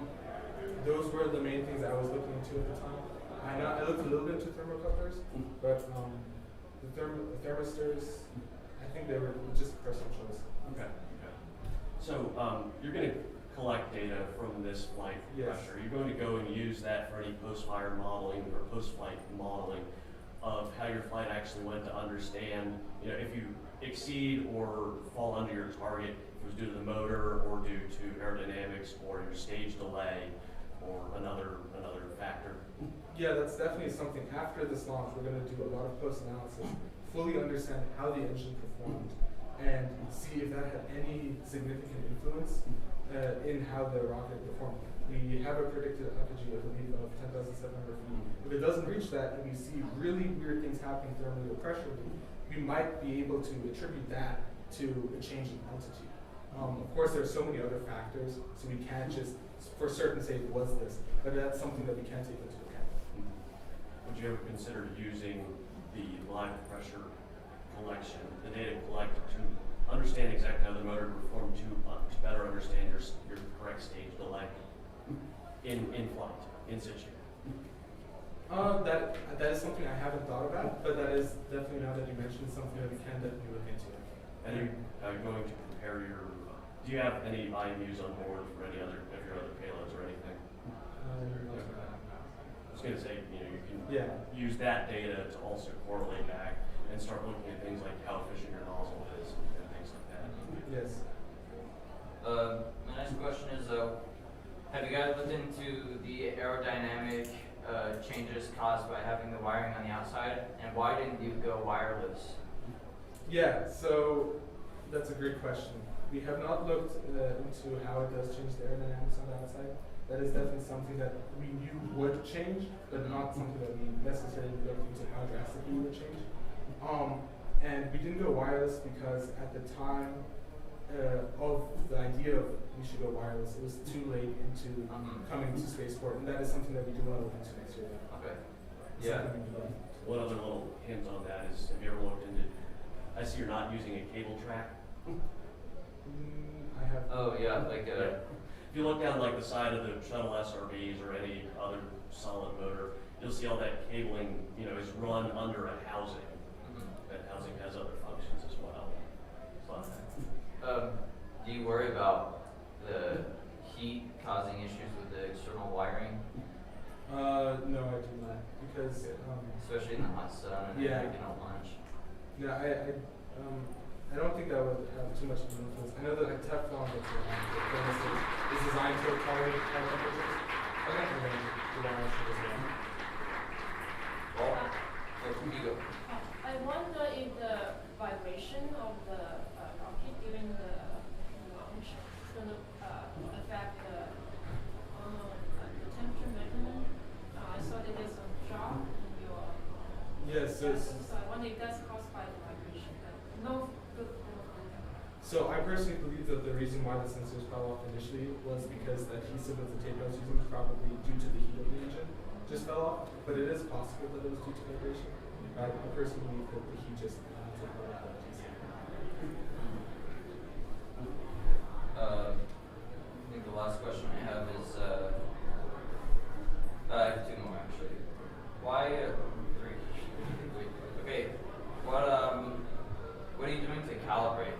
How do you know that all the sensors are calibrated equally to the same, Yeah, so one thing that we do when the board initializes is it takes 100 readings of each of the sensors, and that takes an average of it so that we have, for each of the sensors, basically something that we can reference point, so that we can determine, like let's say 8 of them are reading the set value, but the 9th one's reading something that's really far off. We know that that sensor might not necessarily be in line with all the rest. But then we also did test the thermistors heavily to make sure that they're reading generally accurate values. That's good. And then if you go to slide 12, I see that you have, so you're using multiple, thermistors.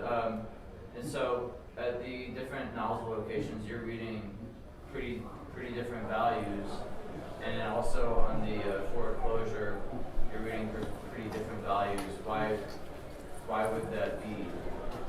If they're essentially in the same location.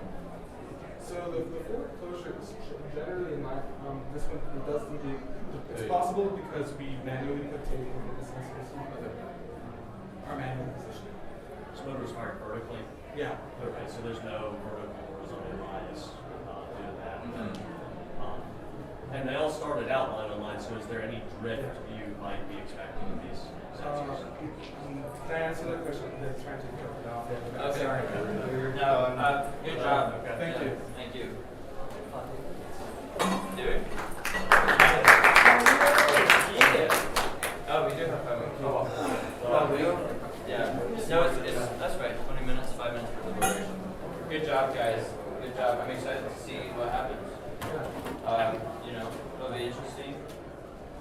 And you'll likely have to iterate and continue working on this. Yeah, I think this is definitely a several-year project. This is the joy of engineering. Yeah. Only a Horizon Junior, so he's a couple So you got plenty of time to work on this. This could be a master's thesis, a PhD. You know, this could be. I mean, yes and no. I do this every day. Oh, okay. Yeah. So masters, yes. PhD, I don't think it's. Don't take this wrong. I don't know if it's adding something new to the scientific community. That's true. But it is a good project to work through and work. I say this not having a master's degree, but fair enough. Yeah. One little hint on just those charts. First off, that data was consistent with what I'd expect from the like that. Put a little diagram of the motor in 2 dimensions and just show where the thermocouples, thermistors, and all that are on that. Okay. On that. Thank you. Yeah. We gotta deliberate. Yes, we do. Grab a fresh sheet because I wrote that on my phone. Yeah, one for the final. Yeah. I don't think we're both getting it. Correct. No, we're just. Use vernier to fit the data. Here, go. Sorry. I was thinking that I think we only have to select one of these and I just think innovation that just seems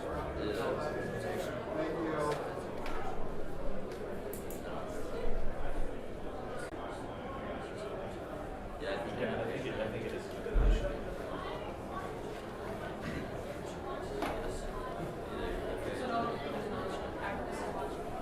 Okay. Only if they use it. Yes. Year by year. If they only use it once and it doesn't care, then they get nothing. Yeah, right. I mean, they can hook that up as a data acquisition system on the ground too. I would like to know that they'll do that. Because I also they have to have taken pressure data on all static. Yeah. There's no requirement for thermal. We always take pressure, thermal, and strain when we do actual motors. And in fact, on mine I have 23 pressure. He said he was replacing the tape during a live fire. Yeah. What the heck? No, it would have been that motor only burned for 4 seconds, and that was at like. No, it burned for 100. It didn't say microseconds. It said seconds. Right. It didn't burn for that. seconds. It didn't burn for that amount of time. Oh, I see. Yeah. Oh, So that motor. So when you yeah, see on okay. actual motors, is if you're. I see what you're saying. The motor's I done got it. burning before the Yeah. outside of the Yeah. motor has any clue there was ever a fire inside of it. Yeah. I understand. That's why you have to take pressure readings. Yep. Yeah. Okay. So So I had said that it is important data being collected. There's some gaps in the understanding, but the project is a kind of a major step forward in teams, generally speaking, collecting. yeah, for future use. I think it's recording you guys. Oh. Oops. That'll make the rules. Well, where do we do this then? Okay. Did not know that. Okay. No, So- we didn't. I mean, they don't know the final. Yeah. Not to mention this isn't final either. No, it's not. Yeah.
Testing, mic test, 1 2 1 2.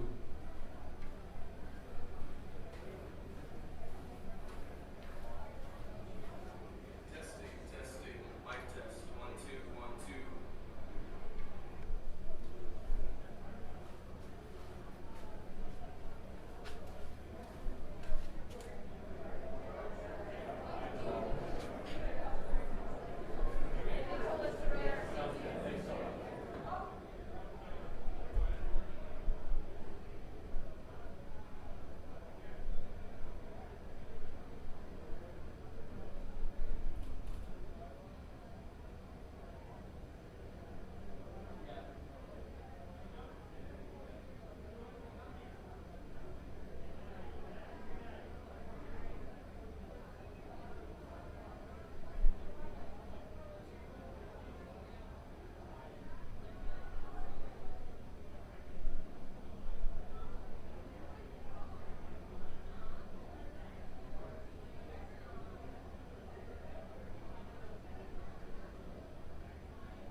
Microcontroller does have a flash memory. So we have a code that can collect what our current load rate was, velocity, and how much degrees we actuated it for. So though it's not real time, but we would like to collect it and work on it later. So on how we can improve the system better next year. After you determine your PI constants through Simulink, did you experimentally tune them at all? Sorry? Did you tune your PI constants? Yes, we did. Are you asking if we did it experimentally? Yeah. No, we did not have a chance to do it. So our ideal choice was to do it using a wind tunnel testing, but however, we do not have the facilities for that scale because they wanted us to scale it down to a very insignificant size, where we thought that we could assimilate the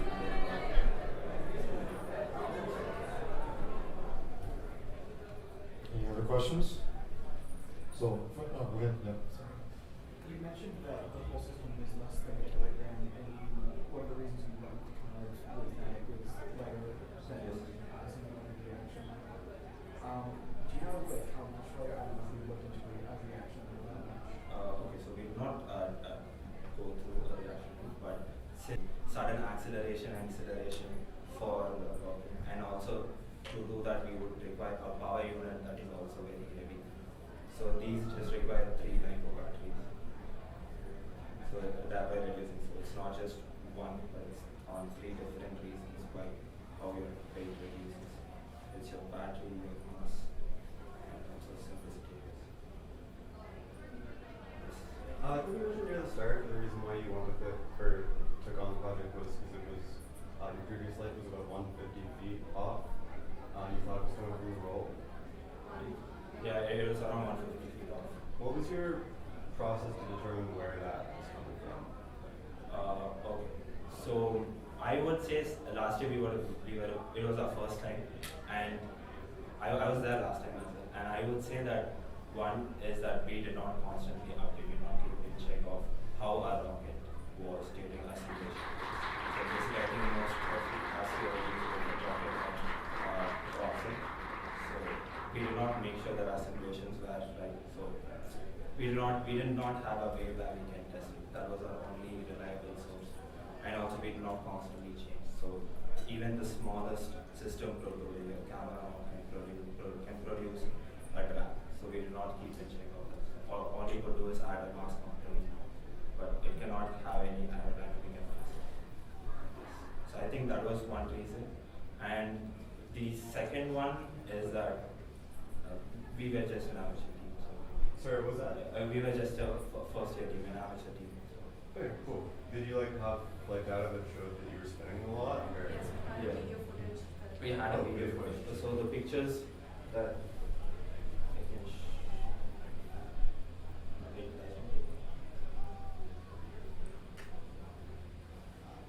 so this was from our last year's slide. Do you know about how much that would account for the 150 off of your targets? We wouldn't. I don't think it would be much because it would be very less. Very good. How do you define success for this launch? If we see the motors actuating, And and get the data, get right? the data, and if we actually see during the simulation, if we see a stable, if we see a very controlled roll, we would suggest that. Yes, So- it's a success. We looked at the rocket this morning. They do have cameras looking down and looking up at the canard to be able to see if it's in action. So, look forward to seeing that. So, very good. Any other questions? Thank you very much.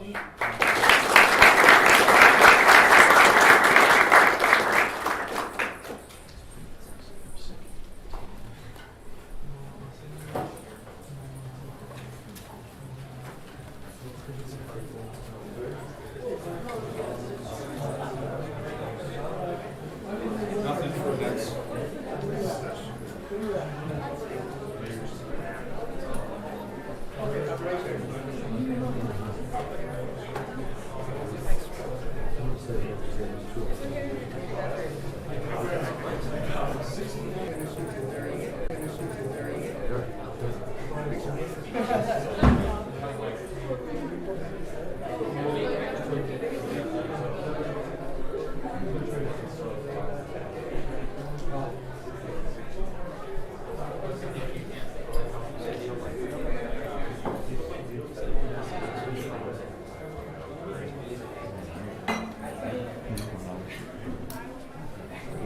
Good job. Good luck. let's see it fly. So what do you think is one of the best team? Well, we haven't graded everybody yet, so we've only judged 3 out of 8 teams so far, so we have a lot more work to do today. I think the biggest thing is congratulations, you're sitting here, some future ideas that you want to go forward. Keep that going. People that are coming behind you, encourage them to do that and expand on what you're doing. And the biggest thing for this competition is the massive amount of rules and things that we send out to you. Make sure you evaluate all that and try to answer every single one of those questions. Thank you so much. Okay? Good luck to you guys. We'll see you. Always do that alongside. Yeah, we'll see you tomorrow. No.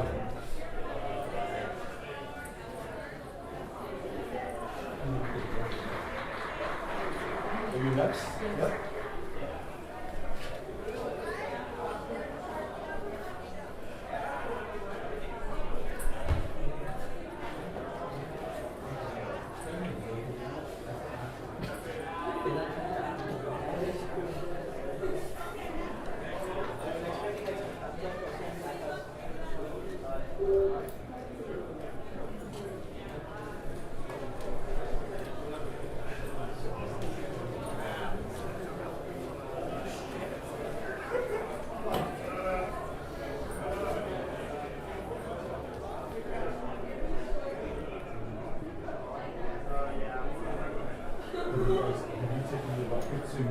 Flight safety yet?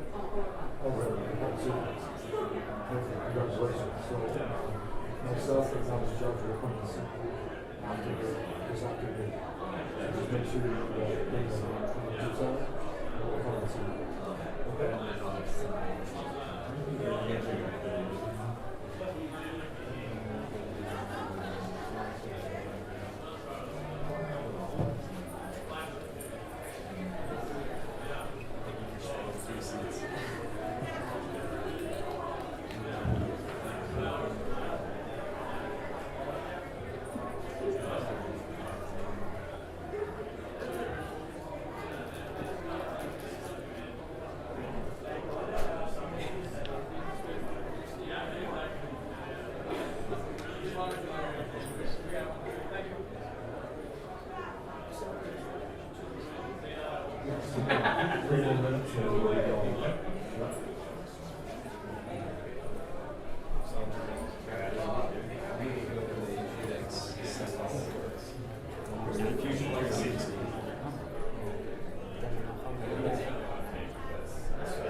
Sorry, Neil from Team 45 Ratings, Mahidol University. Now, today I'm going to talk about our Podium session project initially. Extensive testing, standardization, and formalization of KNSB, which is a solid sugar-based rocket motor. So, today I'm going to talk about the background and introduction of our work, engineering for safe, fast, and reusable assembly, and experimentation with KNSB and our results. So, this is our rocket, the Mana V1. The full capability of it is about 15,000 feet. With the reduced drag, increased drag, we can reduce it to about 10,000 feet. So, this is our rocket, nearly all class assembly, which is includes the propulsion system, the tracking, the payload, the avionics, and many other parts. So, this is our highlights of our project that we made it ourselves. But today we're going to focus on the propulsion part, which is the M1 motor. Now, to begin, we have experimented with KNSB-based sugar rocket in the past with the Juno V1. The approach is about 3,000 feet. It is a very small rocket.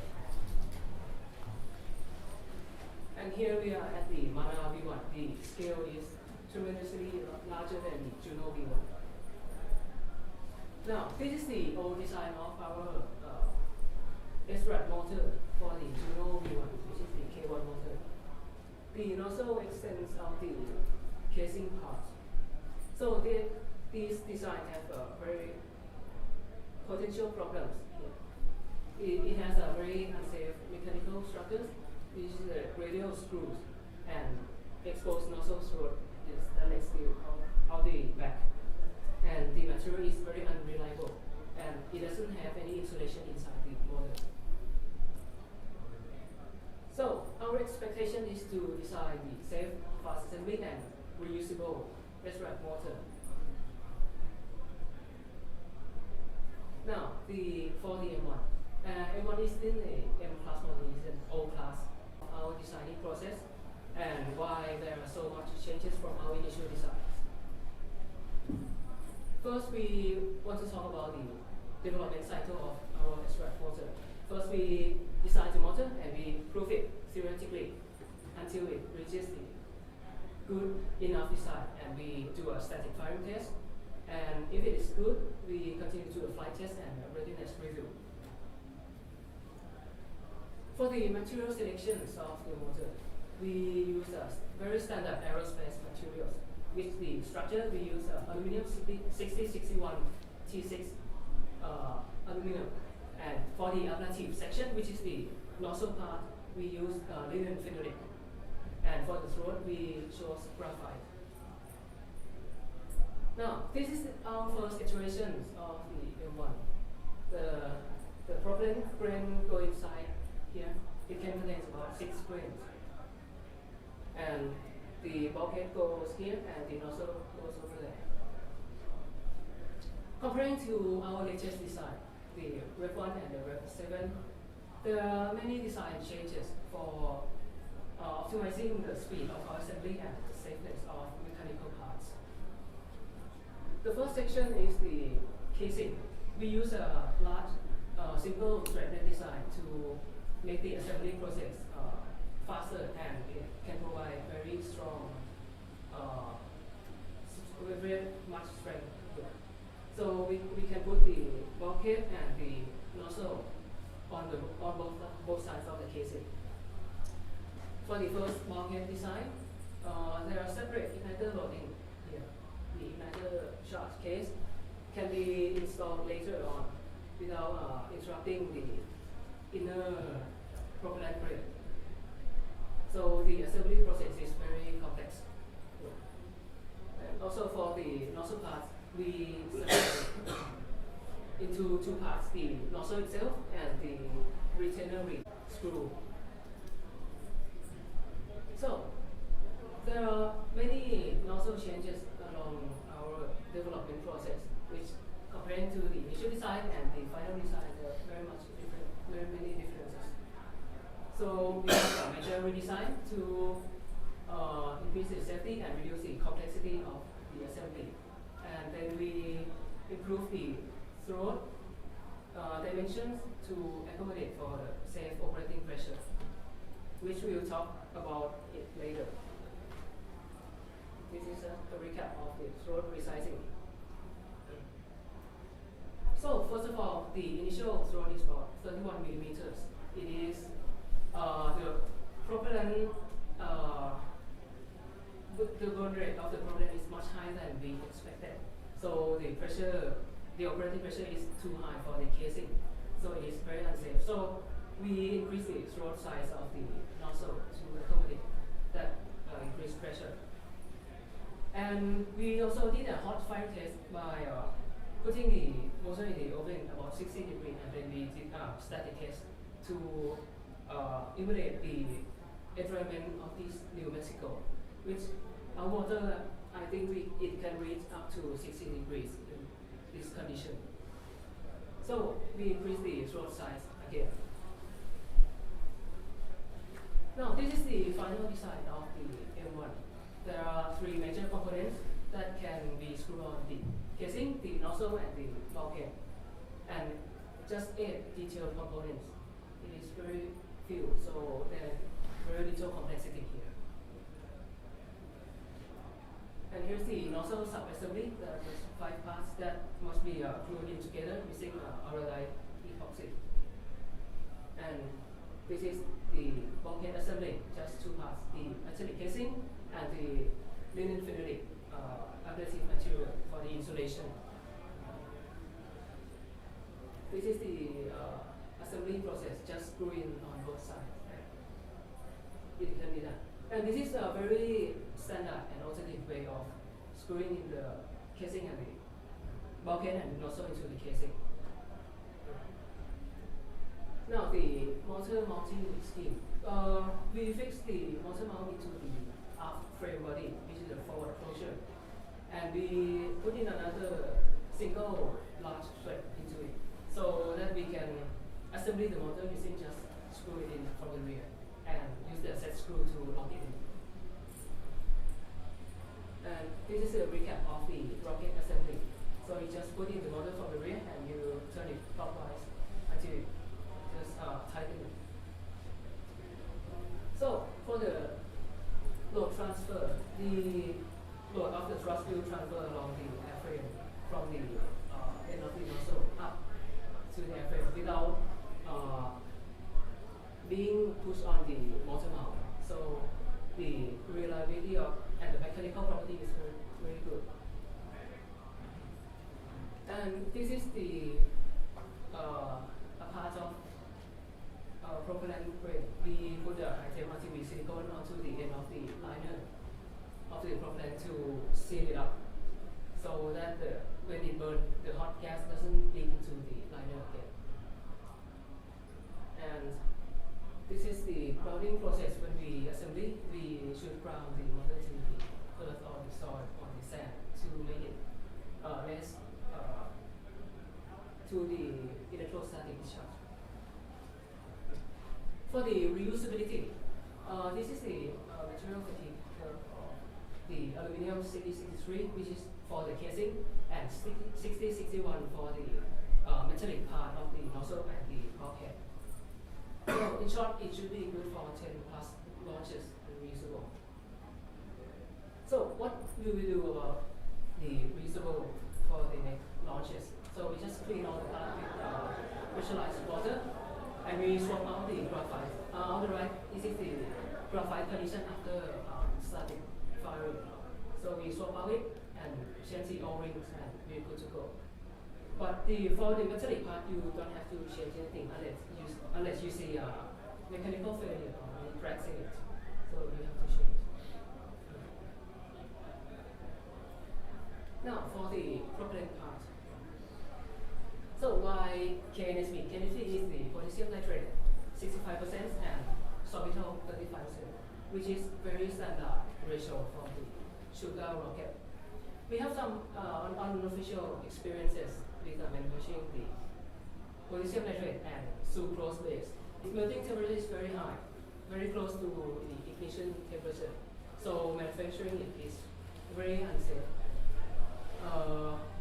And curing it also takes time, and it also have some air bubbles, which is very hard to get it out, in our experience. So this is our first trials with KSB. Of course, it is wrong. We shouldn't do the propellant like this.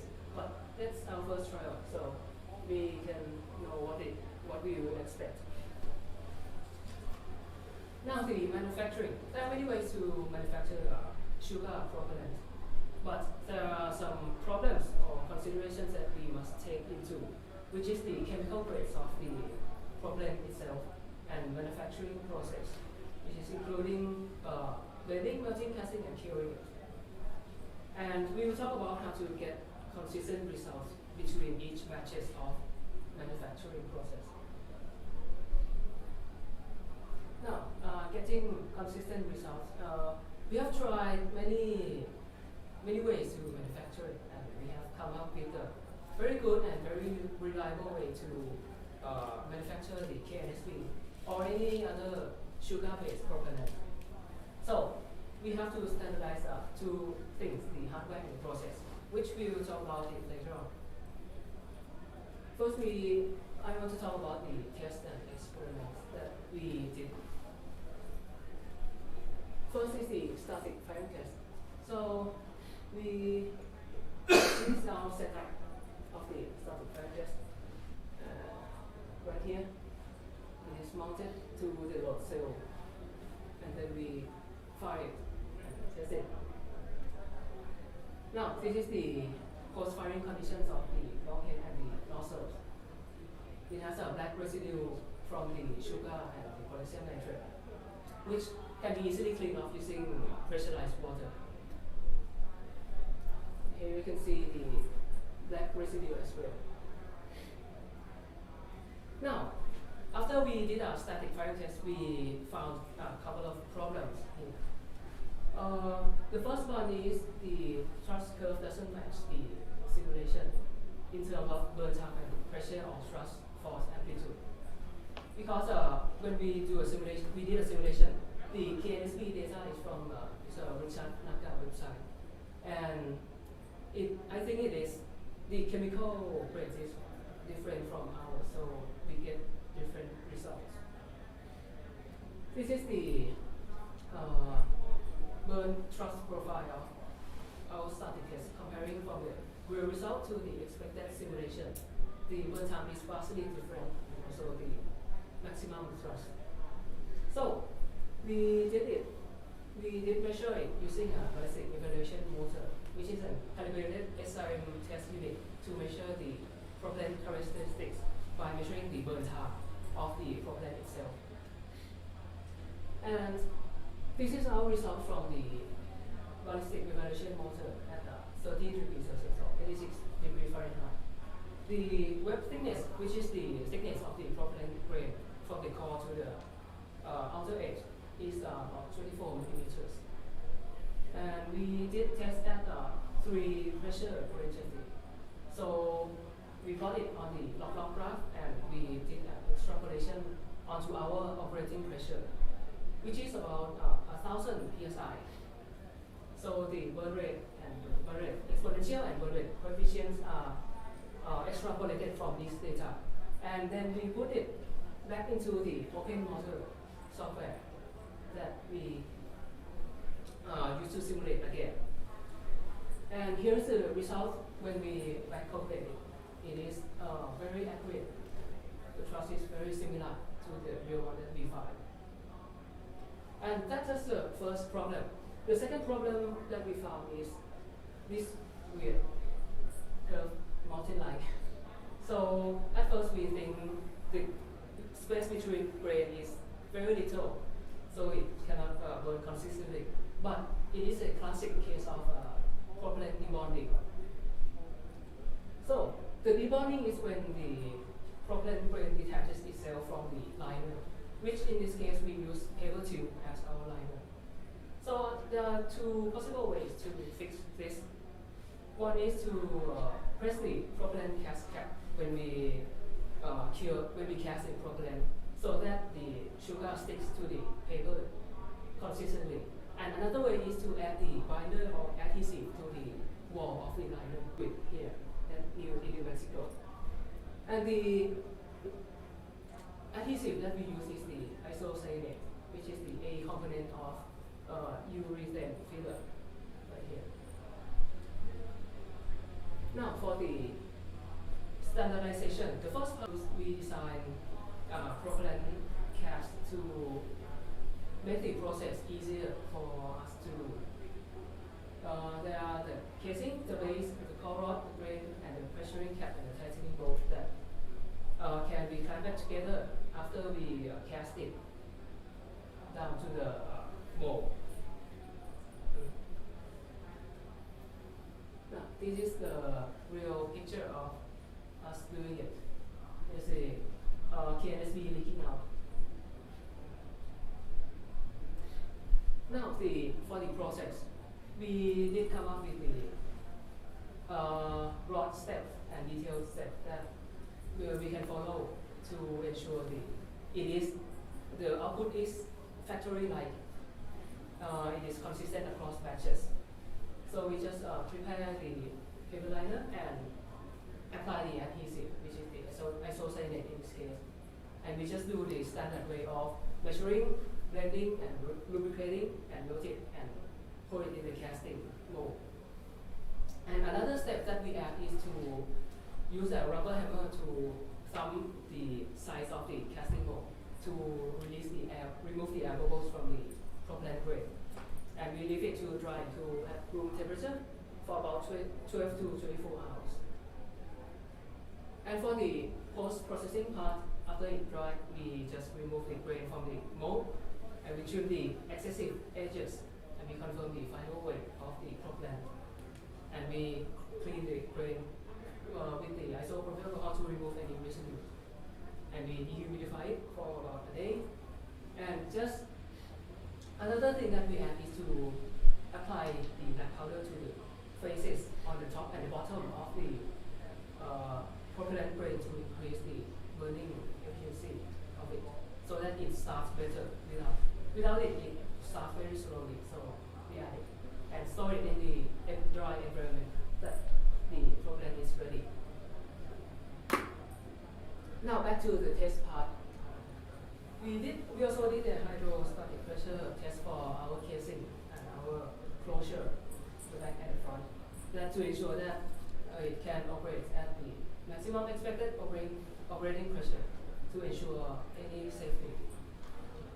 And the last test that we did is our flight test, dynamic flight test.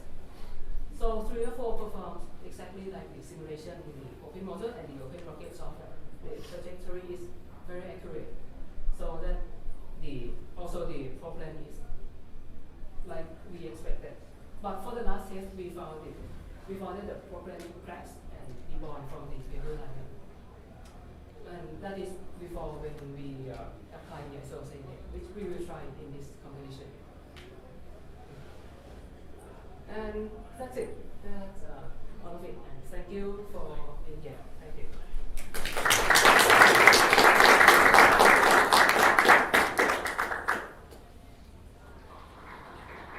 Any questions at all? I noticed that you were looking at your average burn rates to find a regression rate from those characterization tests. Oh, yes.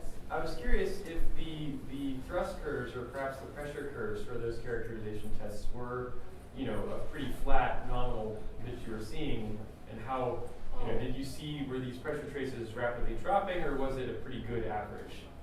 It is somewhat average, but we average the pressure ranges because the graph is not like completely flat. Sure, but it was pretty close to the average. Yeah, we're pretty close. Gotcha. Cool. Thank you. Thank you.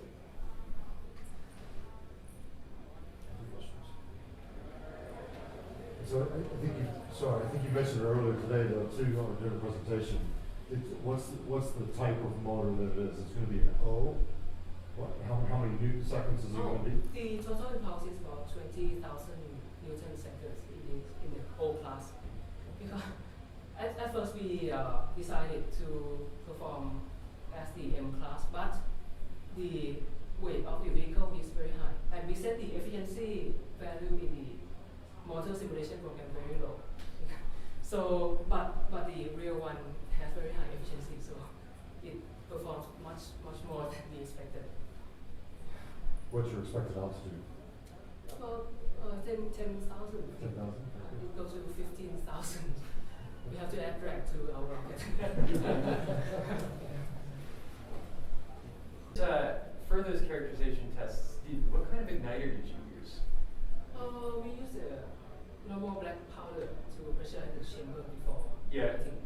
Did you have a target pressure that you were hoping that igniter would bring the chamber up to?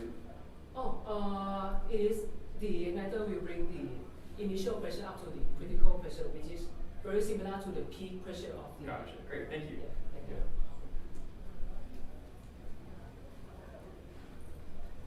Good. Thank you very much.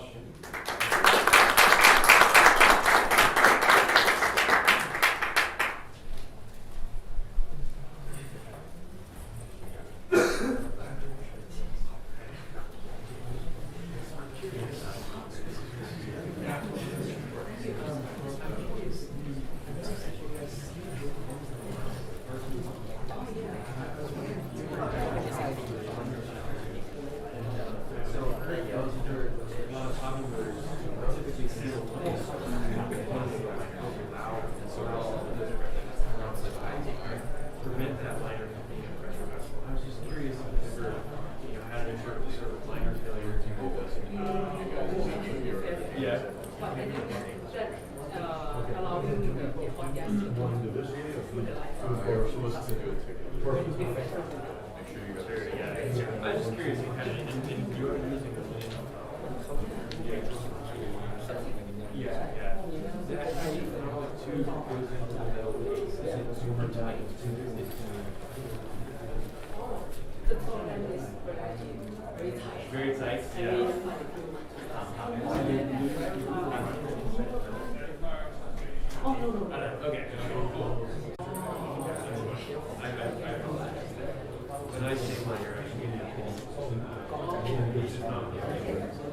you're completely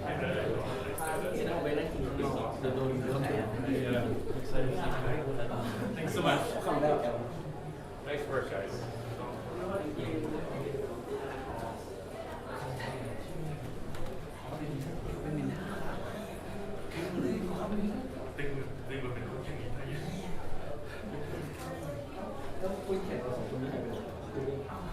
We'll see you guys later this afternoon, okay?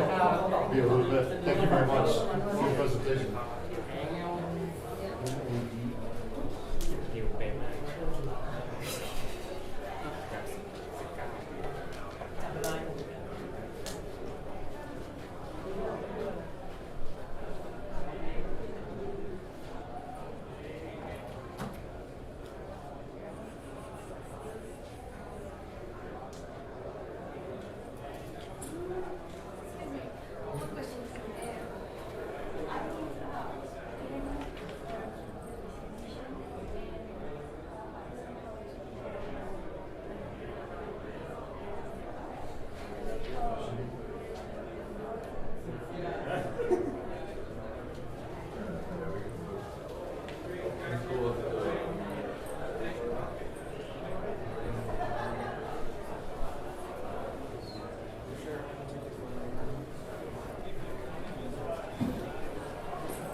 to encourage women in STEM. So, what do we have here? What we do is use natural composite materials in experimental laboratory. Last year we had a Belkis copper rocket. Now it's Sholo's copper rocket. So you will ask yourselves, what is the difference? We use three main fibers, which are coconut fiber, jute fiber, and anakin fiber. Right. These fibers, we used them last year too, but the difference is the methodology and order in which we are using said materials. We're also participating in a 10K pot category.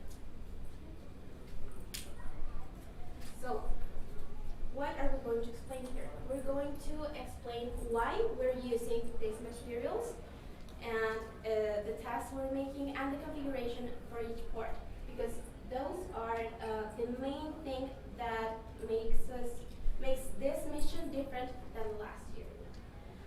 So, as you know, typically all rockets are made with carbon fiber and fiberglass. However, these have a very big impact in environment. So, also, it is kind of difficult to find fiberglass and carbon fiber. So, these natural fibers are cheaper and they are non-hazardous to health. When you use fiberglass, you have to use like the mask, gloves, your glasses, your safety glasses. And even if you use them, you still don't get guaranteed that you won't get all itching. So we also are working to have excellent thermal and mechanical properties. Hello everyone, my name is Daniel, and right now I'm going to talk to you about the main characteristics of the rocket that we built this year using the natural fibers that my coworker just mentioned. So our rocket has a total length of 122 inches, it has an outer diameter of 6.7 inches, and it has a total weight of 60 pounds. As my coworker mentioned before, we are aimed to reach an apogee of 10,000 feet above ground level, and the rocket is going to reach a maximum velocity of 1,079.4 feet per second. Given the weight of the rocket, we have that the center of gravity is at 83.46 inches, measured from the nose cone, and also the center of pressure is 93.7 inches, measured also from the nose cone. So, natural fibers. Let's talk about the natural fibers that we are using. The natural fibers can be categorized into three different sections. We have animal natural fibers, we have mineral natural fibers, and last we have the plant-based natural fibers, which are the ones that we are using. So out of these natural fibers, we are building two different kinds of composite materials. Composite material number one is made out of coconut fiber and jute fiber. This composite material number one, it is used mainly to build most parts of the rocket, such as the airframe and the nose cone. The composite material number two, it is made out of coconut fiber, jute fiber, and anakin fiber. This last fiber was added because this composite material specifically is going to be added to the fins, because the test that we ran, we had the result that it has a better strength. The tests that we performed on these composite materials were the tensile strength, the impact test, and last but not least, the flammability test. So how do we reinforce this fiber? In order to reinforce this fiber, we use an epoxy matrix that it is industrial grade, and we use two of them, one for each composite material. It is really important to mention that the orientation and the number of layers that we use on the composite material, depending on the number of layers and the orientation, is the specifications of the material that we are using. The composite material itself depends on the orientations and the number of layers that we use. So that's why we arrange our natural fibers at 0, 90, and 60 degrees. So this is a table of the different configurations we test.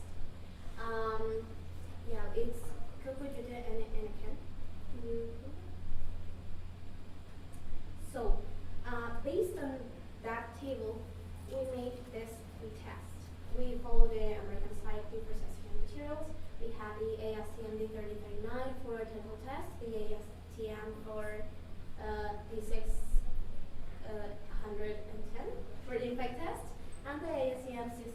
for the flammability test.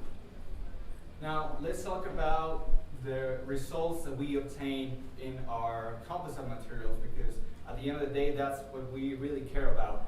The composite materials that we are using in a rocket can really hold the force that it is going to suffer throughout the flight. So the first results that we got here are the tensile strength test. For the composite material number 1, which is made out of coconut fiber and jute fiber, we got the maximum tensile force that we can apply to it is 5,508 or 98 newtons. For composite material number 2, which has the extra layer of anakin, we find out that it is the maximum tensile force that we can apply to it is 4,644.58 newtons. So as I mentioned before, the orientation and the number of layers that we add to the composite material, depending on that is the characteristics that we obtain on that composite material itself. Next one. Now let's talk about the impact test. In order to do the impact test, we use a Sharpie pendulum that it had a 150 Newton meter load, and we use it to test it on both composite materials.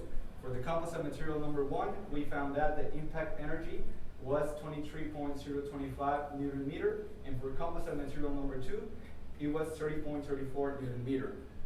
This test itself is really important because this helps us to determine the toughness of the material in order to determine in the future how the material is going to behave when a crack emerges on the composite material. So this test itself is really, really important. And last but not least, the flammability test. As we know, the fibers are going to be exposed to extreme heat due to the exhaust of the motor. So it is really important to have information about how our fibers are going to behave due to heat exposure. So for this test, we did the test individually for each fiber. And we found out that for the coconut fiber and the anakin fiber, both are really heat resistant. When we remove the flames of the fibers, the fire is extinguished immediately and leaves no burn, which is really great because in case that one of the fibers caught on fire during the flight, once the fire from the motor is off, there's not going to be fire left. It's going to be extinguished immediately and it's going to leave no burn. And on the other hand, just to mention that the jute, we had a different result right here because we found out that it is flammable and it facilitates head spreading. So what do we do to avoid an accident happen? Well, our configuration basically is that we have the coconut fiber, we have the jute fiber, and on the top we have the anakin fiber. So we place the jute fiber in between so that the contact surfaces of the rocket are in the coconut and the anakin, which are heat resistant. Now, let's talk about the construction of the technology. First, let's talk about the body tube. We have manufactured a mold tube. It could be of steel, anything you want. Doesn't really matter because it's a mold tube.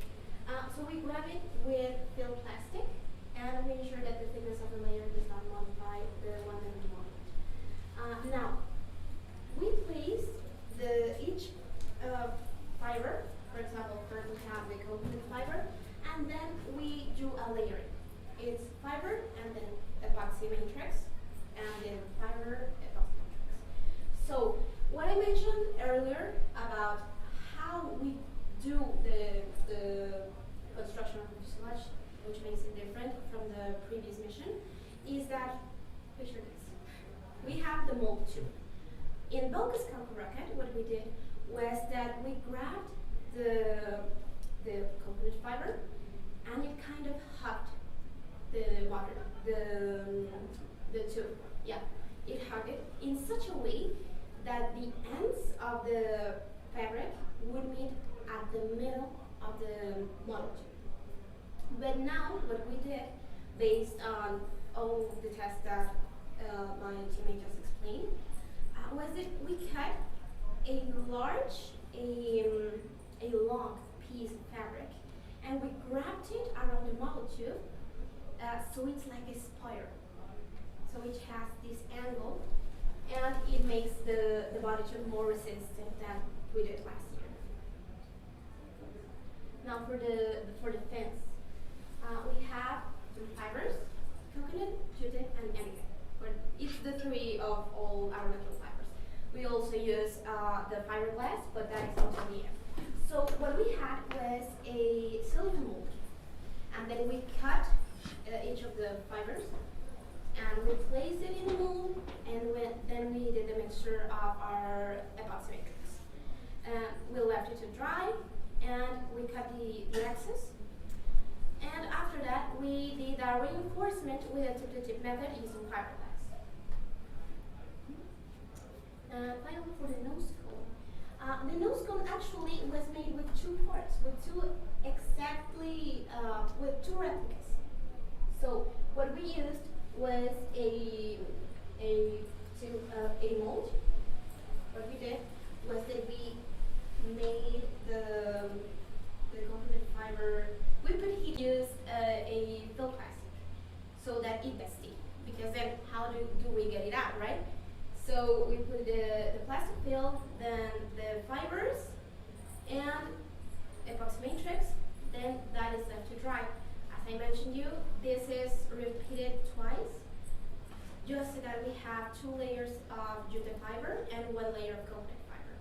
This is repeated so that we have 2 parts of the single nose cone, and then that is united, and the excess is cut so that it's seamless. You can't see the union. Okay, so as a conclusion, as my coworker just mentioned before, last year we came with the Belkis project where we use the same composite material. But what do we did different? As my coworker mentioned before, we tried to look out for a better methodology to build the body tubes and also the nose cone in order to increase the mechanical properties of the rocket itself, so it can handle all the forces going to be throughout the whole flight. So as a team, we are really proud how we have been involved since the emerge of this team, and how we have been able to find new techniques and ways to improve our project, and find new ways to strengthen our rocket, and find new ways to get to better composite materials using natural fibers. So that will be it. I don't know if you have any questions.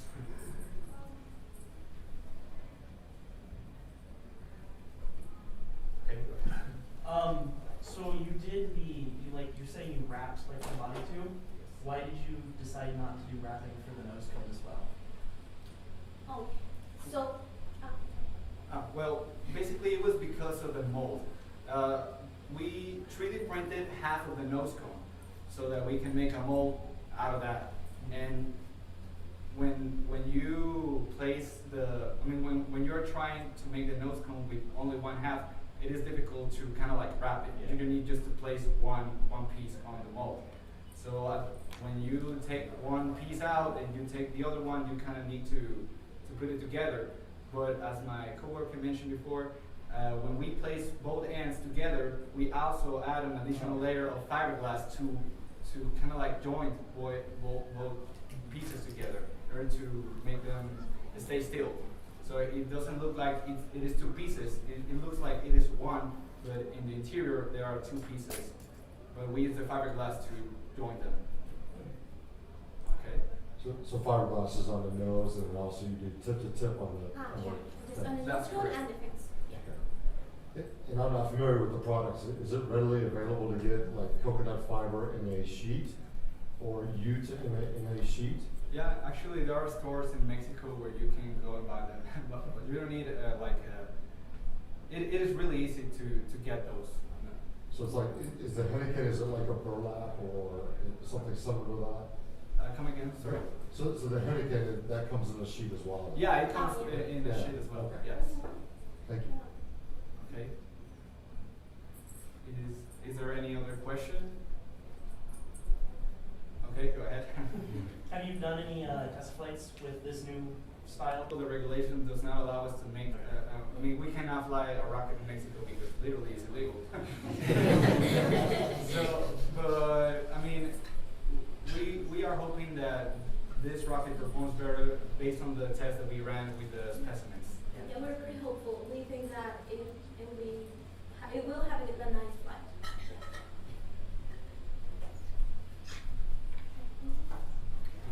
Are there any other questions or concerns? Yeah. Aside of like material and like availability wise, is there any advantages of this fiber regarding like physical material properties to like the regular material like carbon fiber or fiberglass? Yeah, like the carbon fiber and glass fiber are more expensive. So yeah, and they're also a little bit more careful with the regulations of those materials. So it's just a lot easier to just buy the coconut, the jute, and the anakin fibers. And also, we just have to make sure that they are coconut and anakin and jute. So yeah. Also, I forgot to mention when I talk about the tensile strength test, our composite material number 1 had a maximum tensile force of 5,500 newtons. And we also did a test with fiberglass like specimen to test how much it's going to handle. We found out that the fiberglass with a matrix, with a epoxy matrix, it resisted about 7 kilonewtons. So we have only like 2 kilonewtons in difference between the composite material number 1 and fiberglass. So it might seem like it is a lot, but actually it is not. For this particular project, it suited perfectly. Anyone else? Anyone else? Do you use different kinds of epoxies for your different materials? Yeah, actually we use different types of one, but for this project itself, we use 2 different types of industrial epoxy. And one is applied on the fence, and the other one is for the airframe.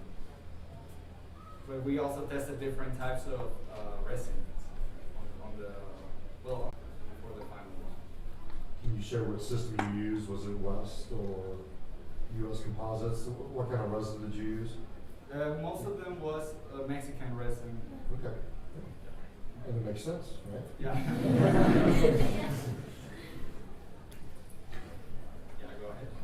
It might have been on your slides, but how thick do your fins and your body tubes get? Okay, the thickness of the fin is about 7 millimeters. In the body tubes?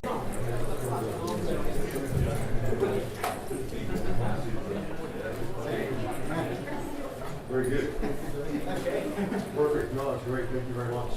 We're going to go over a couple of things. We're going to talk about.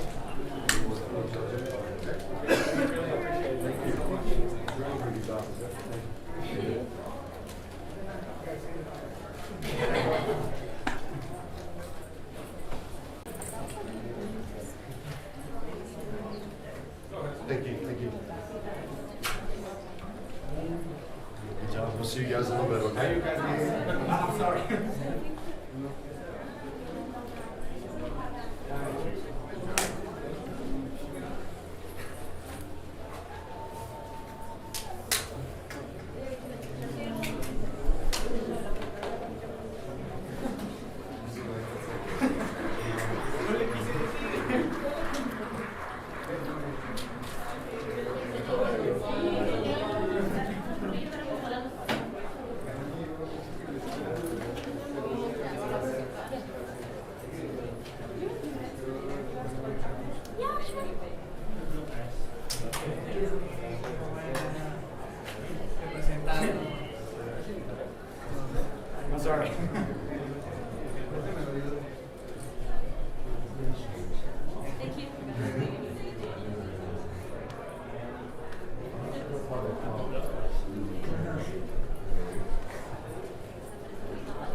Anita did tell me I'm coming today. Averages for out on the team name, so the team earlier. Correct. Thank you very much. It was a hot day all day. You guys have a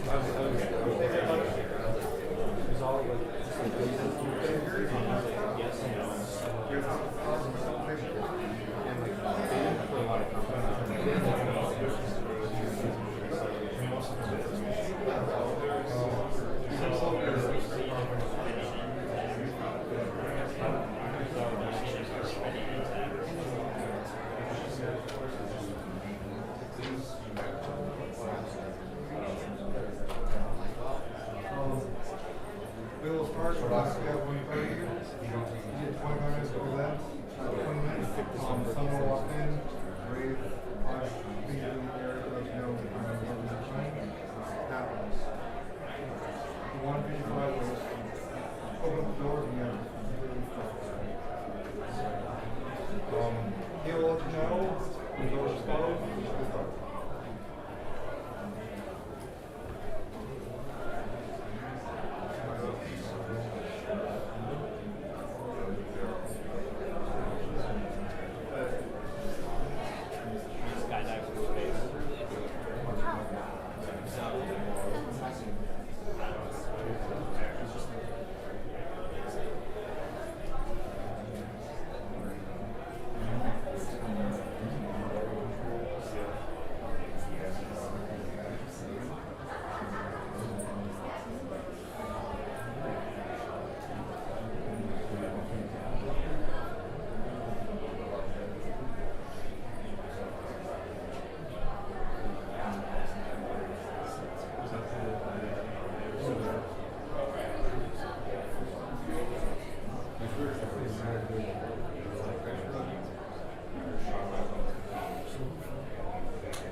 topics that will be discussed in this presentation. We're starting with the introduction, the software itself, the results, and expectations for future work.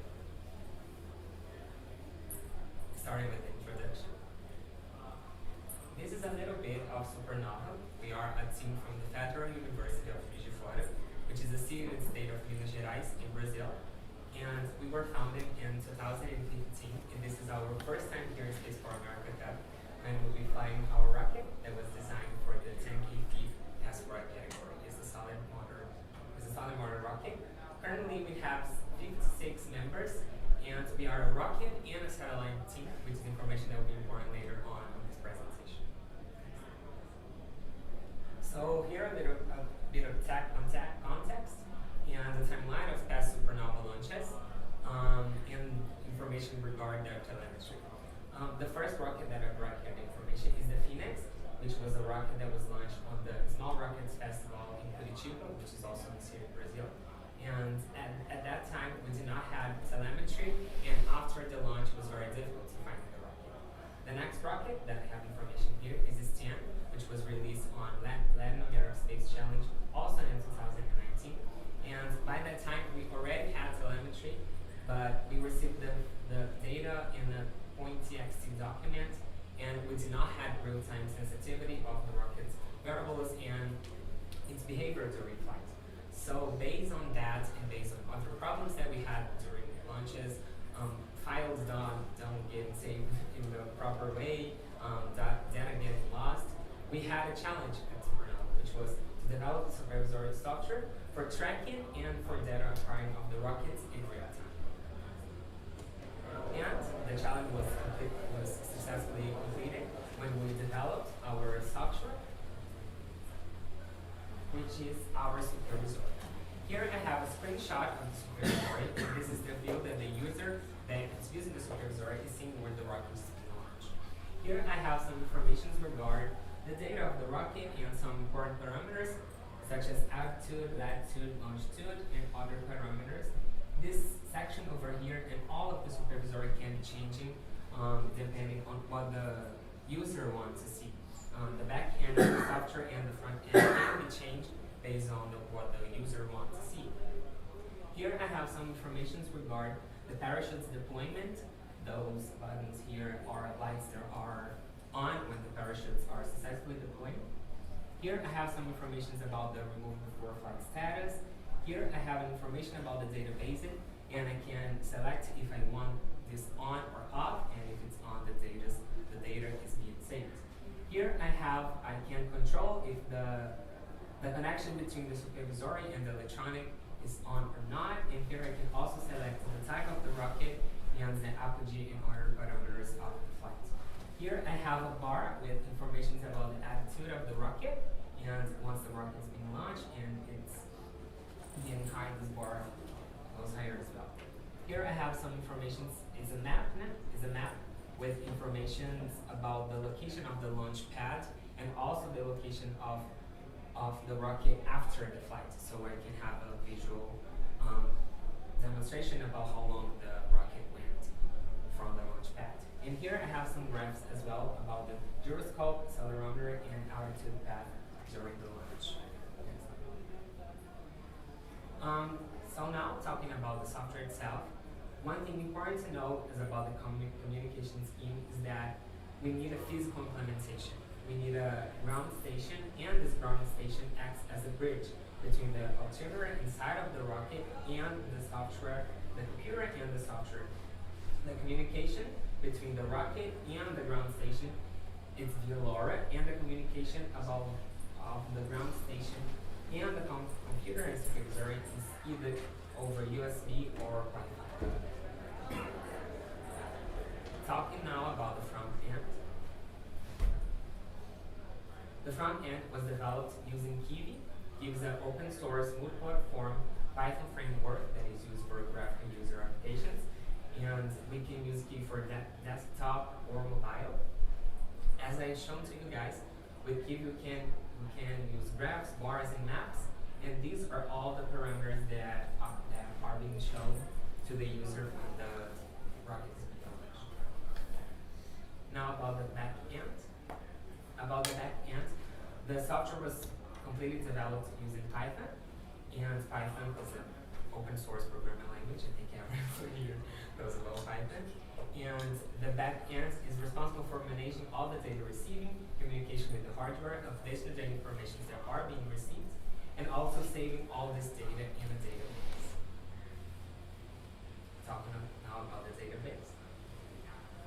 The database was developed using SQLite. It's an SQLite database, and it provides a table for each flight, and it saves all the information that are being receiving. And with the supervisor, we can ensure that these informations are being received because we are seeing them. And we concentrate all this in the database, so no information get lost in this process. Some additional information about the supervisor are important to know. The first one is that all the tools used here are open source. Kiwi, Python, and SQLite are all open source, which makes possible and easier for all different teams than Supernova using this tool that we developed. The other important information is that it was developed with partial compliance with human-machine interface standard, which is ISA 101, and it was also developed following model view controlling pattern, and it was using a block development, which makes it easier to modify if other users want to. One additional information that is also important, that all of these concepts were used by the members that developed the software after they seen them on classes on our university.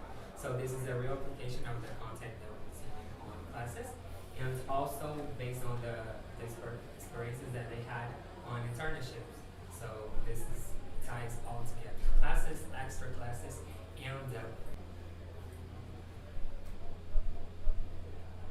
for future work, we want to establish an even more modular base that can be used freely and change freely for the users and other teams. And as I said, we want to make this tool an open source and collaborative distribution for all the teams to contribute to this project.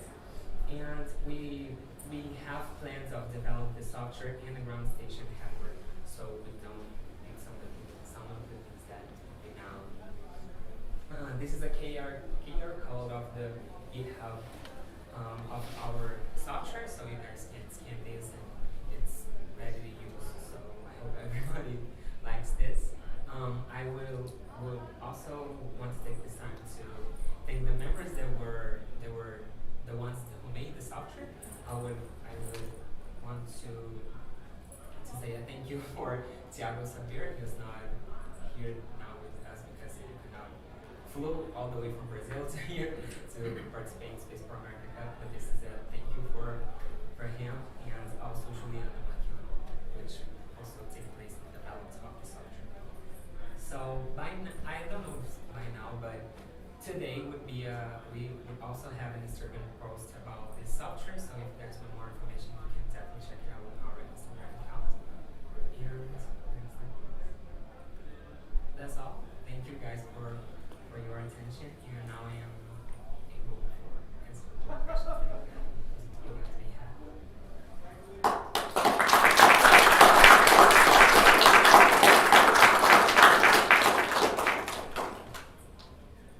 Question. I may have missed it. How long did it take to develop the software that you guys are using?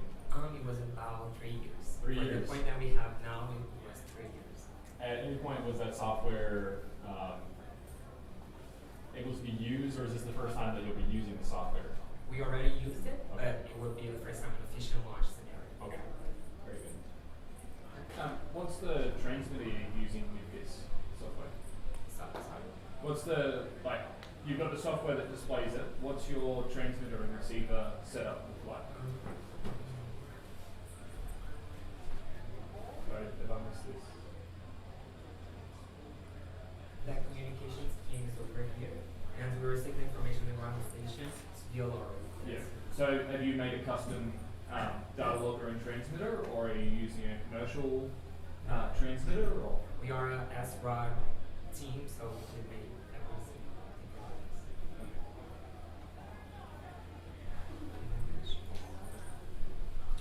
What's the refresh rate on your GUI?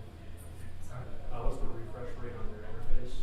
Like, how frequently are you getting data on? How frequent? It's real time, so I don't know exactly the velocity of it, but it's Depends on the transmission rate. Like, there's the hardware on the rocket, on the base station, and it's mainly the limit is this transmission. Isn't that much of the software itself, but how much data it can reach this software.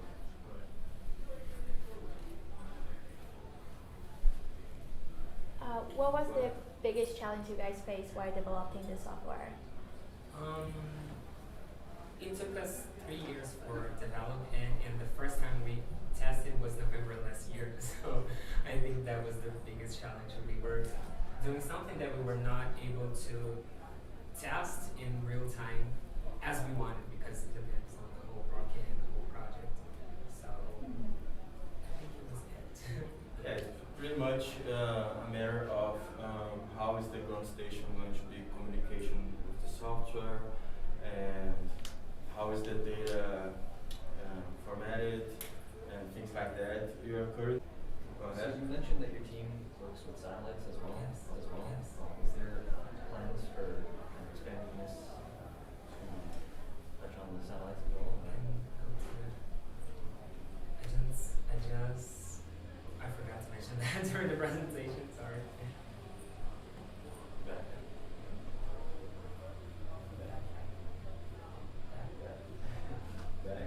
This one's that. So these were the new modifications that were made for our satellites. I'm so sorry that I did not mention this earlier. As I said, we are a rocket and satellite team.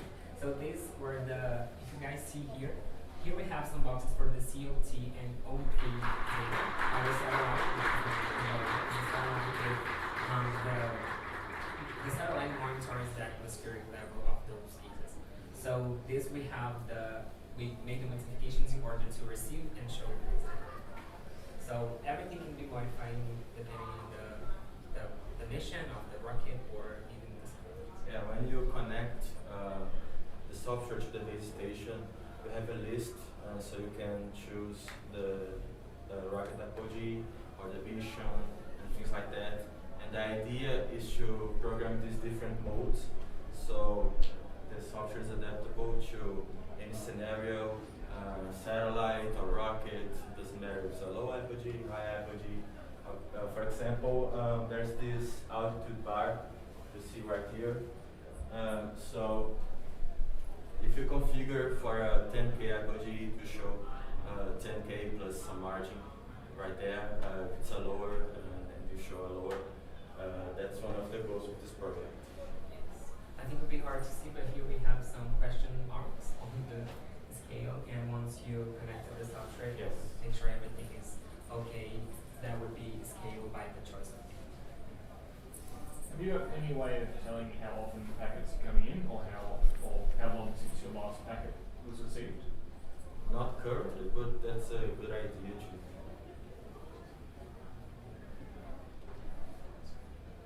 Only one question.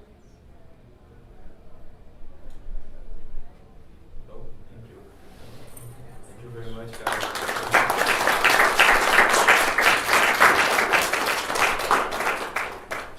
Please follow the team, the GitHub page. We'll be opening the project soon, so everyone can contribute. Maybe this will be a good opportunity for you to use in your projects as well. Thank you, guys. Thank you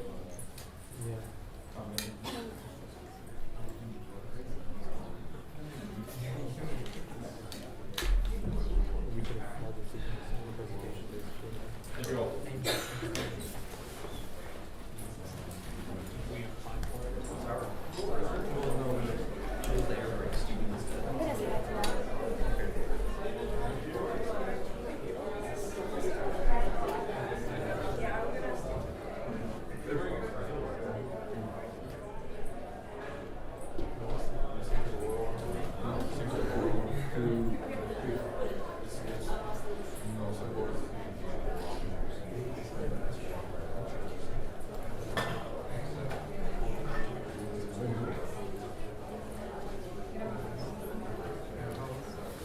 Test.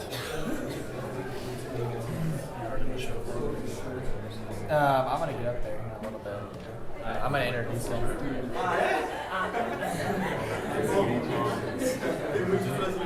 I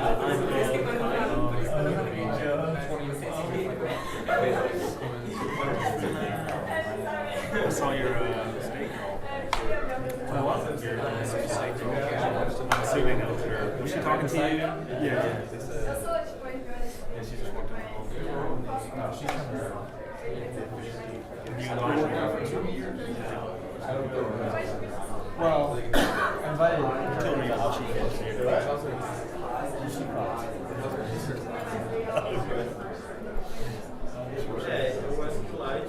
just went and spilled. I'm talking about the City States team.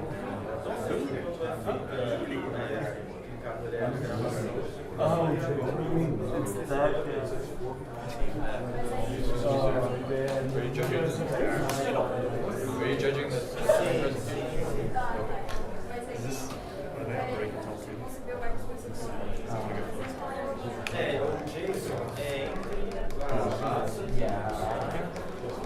Então, a ideia é você pegar, a gente pega um controlador, esse controlador ele vai traduzir a transmissão de composite. Essa transmissão ele pode ser faz, essa transmissão para JSON, ou então ela pode vir sem JSON, depende de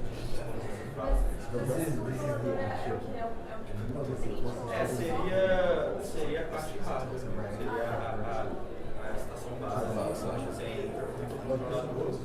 E o lore, ele faz a tradução isso. Aí tanto for serial, vai serial para cima.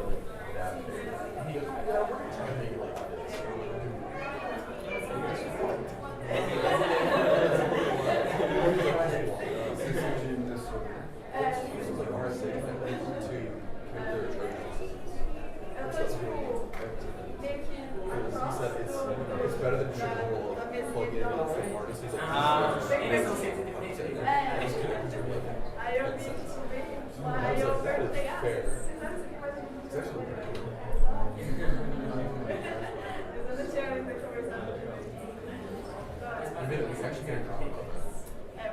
Because you do that. We actually split it. It is an SDR, you can easily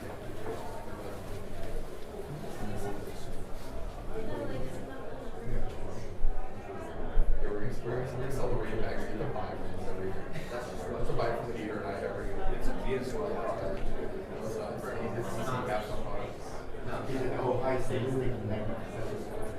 yeah, actual, dude, the way that capsule works, like, the intelligence rates are so stupid. It's like, you come up with the idea, and you do all the work, but then, yeah. This was like, we're currently fire. I don't know.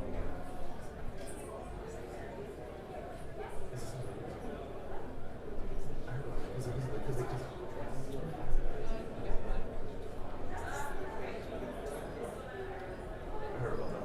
Because they're claiming the entire engine is like soil planetary and still has it. Yeah. Yeah, it's not anything else. What if that was the actual product? See, he didn't make a sign up for a free. So technically it isn't.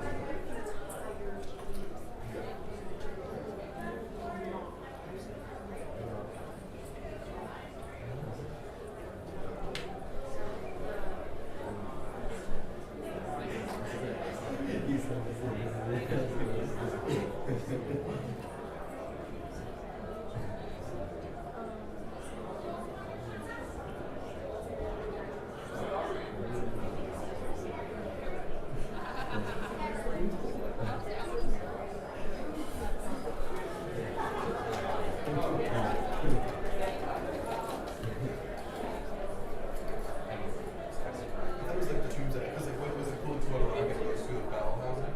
I think somebody just did this. I'm presenting it as well. Okay. Wherever you think's best.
I was wondering how those.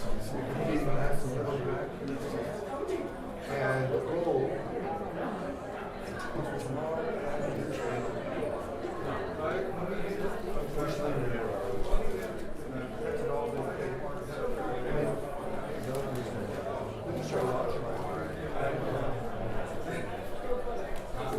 I was watching. I want to try to see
Yeah, that's good. Should we switch? Or do you have them? I'll put the avionics stuff over there.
No, I mean, I just need props. Props. Our actual avionics do not hurt it. Not a demo.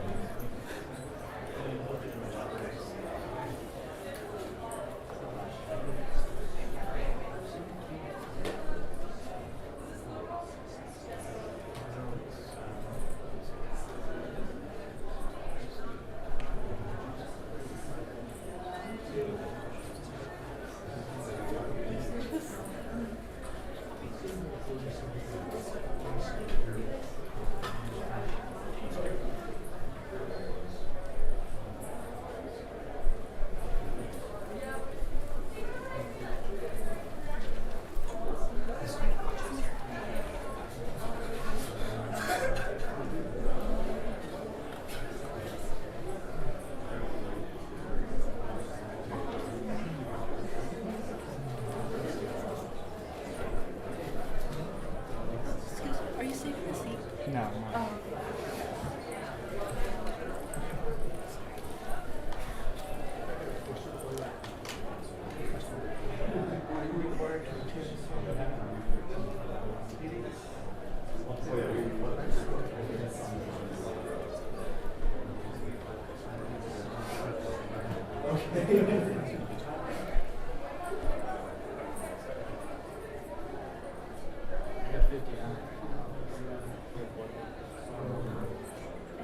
Quick last minute prep.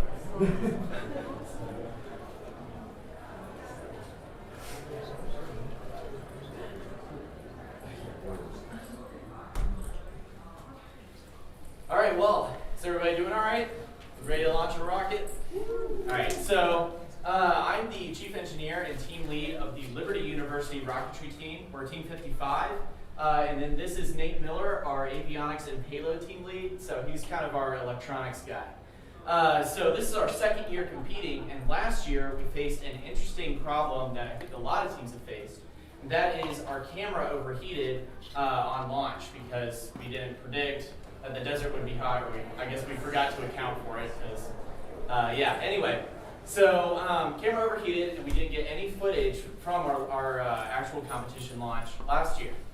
So this year, I posed that problem to Nate, and he came up with a really, really cool solution on how to deal with that overheating problem. You want to take it away, Nate? Yeah, of course.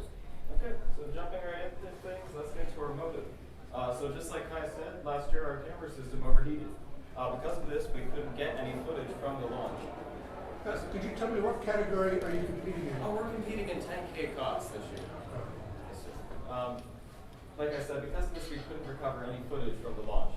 While this footage is necessary, it is very nice to have for promotional material and also for recovery analysis.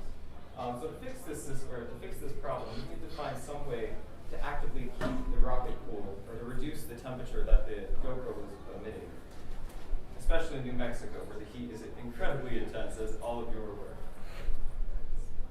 So next, I'd like to talk about the design process. So we knew from the start that the GoPro had overheated on the launch pad. This was for a variety of reasons. First of all, New Mexico is very hot, as I already stated about 3 times now. But another reason is the internal temperature of the GoPro. As the GoPro continues recording, it keeps heating itself up. And if there's no active ventilation or ambient temperature to cool the GoPro down, then it will just continue to rise in temperature until it can't record any longer and stops recording. So this normally occurs around 80 degrees C, which is above the normal ambient temperature that the rocket reaches. So our solution was to find some way to reduce the amount of recording time to the smallest possible. So to achieve this, we could have used something like audio cues or motion cues or used acceleration cues, but all these have glaring issues. One of them, audio cues, we can't use audio cues because other rockets are going to be on the pad that day, and they're all going to be launching right next to us. So that would prematurely cause it to trigger, and that could be an hour between our launch, thus rendering us in the same situation as we were in last time. Acceleration couldn't be done because the rocket could be jolted or moved around prior to launch. And the last one, motion detection, couldn't work because the GoPro would still have to be on or trying to sense something, and thus still heating up during that time before launch. So ultimately, we decided that'd be best if we had a sort of remote system or some form of remote trigger. So we decided ultimately to use a wireless LoRa trigger. Okay. Next, I want to talk about how we did this. So the GoPro and many other active cameras have a method to be powered by USB. But you can also use it to activate recording on a GoPro. This is akin to many dash cams out there in the market. So previously, while we used to use Bluetooth to activate recording, we would just instead power the GoPro, causing it to start recording. And we would achieve this using a simple MOSFET design, as we're not allowed to use relays in the rocket, as they would be disrupted. So next, let's go into the LoRa module that we chose to use. We decided to use the Adafruit Feather RP2040 microcontroller, as it already had a LoRa module built into it, and had a robust RP2040 microcontroller integrated into it as well. So next, here's a full block diagram of the system. First of all, we have our ground station there. We have our signal relay, which I'll go into more detail about later. And then we have the avionics bay, which kind of is holding right there. You can see our system there on that black PCB right below the GoPro. Next, just like I said, I want to go into why we need 3 nodes. So we opted last year and this year to use carbon fiber to make our airframe in our rocket. And while carbon fiber is very robust and structurally sound, it is not good at transmitting RF signals, as I'm sure all of you are aware. So to embed our RFM module in the nose cone, so that it can act as a relay point and transmit back down to the avionics bay. So the ground station sends a signal to the to the nose cone node, which then sends that signal down to the avionics bay, triggering the remote camera activation. Okay, so next let me delve a bit more into each of the nodes. So first of all, we got the ground station node. We opted to fit this with a simple OLED display, as we could get values such as RSSI and signal confirmation. Next, we have the nose cone node, which is sitting right there. And this is simply just the Adafruit RP2040. And finally, the avionics node, which we also opted to fit a few more sensors onto. But it is the heart of the system, and is what activates the GoPro. Okay, next, let's go into more detail about how we made the avionics bay node. So the full thing is powered by 2 18650 batteries. These are very common batteries and are used in a lot of electronic applications. Now, one thing about 18650 batteries is that they're 3.7 volts. However, the GoPro needs to be charging at a range of 5 volts. So to fix this, we opted to use the Adafruit Power 1000C, which is essentially a buck booster and boosts the voltage from 3.7 to 1 amp, or to 5 volt. This ensured that we would be able to power the USB on the GoPro without any issues.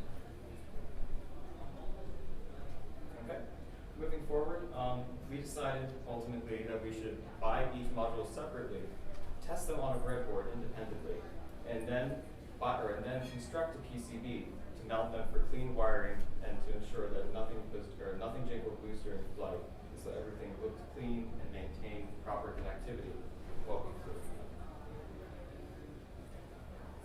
Okay, so here is a picture of the PCB that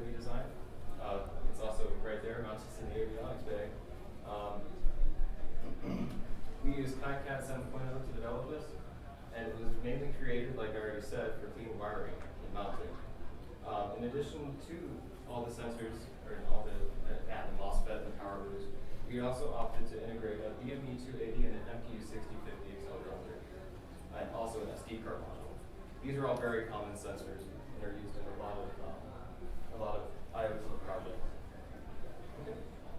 Now for a small code overview. It's kind of boring, but so our system is constructed with Adafruit CircuitPython language. This is a relatively new language. It's much higher level than other microcontroller languages, such as C. But it does allow us to rapidly develop for this system. And I believe in the future it will become much more renowned and used in a lot more applications. Nevertheless, coding and debugging was still quite challenging. This is due to the multi-nodal nature of our system and how each node functions independently of one another. So going a bit more into that, we had a number of strange issues, such as random reboots and restarts when sending packets. This was mainly due to packets being corrupted during transmission. Ultimately, we were able to fix this by finding ways to acknowledge and confirm that packets were received between each node. By doing this, we were able to properly ensure that packets were received and that they could be resent just in case an issue occurred. Okay. Now the fun part, testing and performance. So testing ultimately went well. We were able to activate the GoPro on both of our test launches, one of which prevented the GoPro from overheating as it would have done prior. We also found that our additional sensor tests came back really well. We were around 1% accuracy as compared to the RRC3s there. And yeah. And conclusions. Ultimately, we achieved our goal. We were able to create a multi-nodal network that we believe can be infinitely expanded. We can add in more nodes. We can communicate with a payload in the future. We can communicate with other systems if we so choose. We can transmit live data back from an SRAD, say, in the future. Or we can add an additional GPS in the nose node. So we can have our own custom system. One area that we could improve is latency. Right now we're getting around 1 second of or slightly less than 1 second. It depends on the scenario and what processing is occurring on that microcontroller. But we're getting about 1 second of delay between the ground station and the avionics bay. This is mainly due to that relay node that I mentioned before, and it does slow things down slightly. But all the packets are received and they are in their full completion. And that's all. Are there any questions? Yeah. How did you decide on the LoRa radio? Basically, it was down to some form of RF transmitter or a LoRa radio.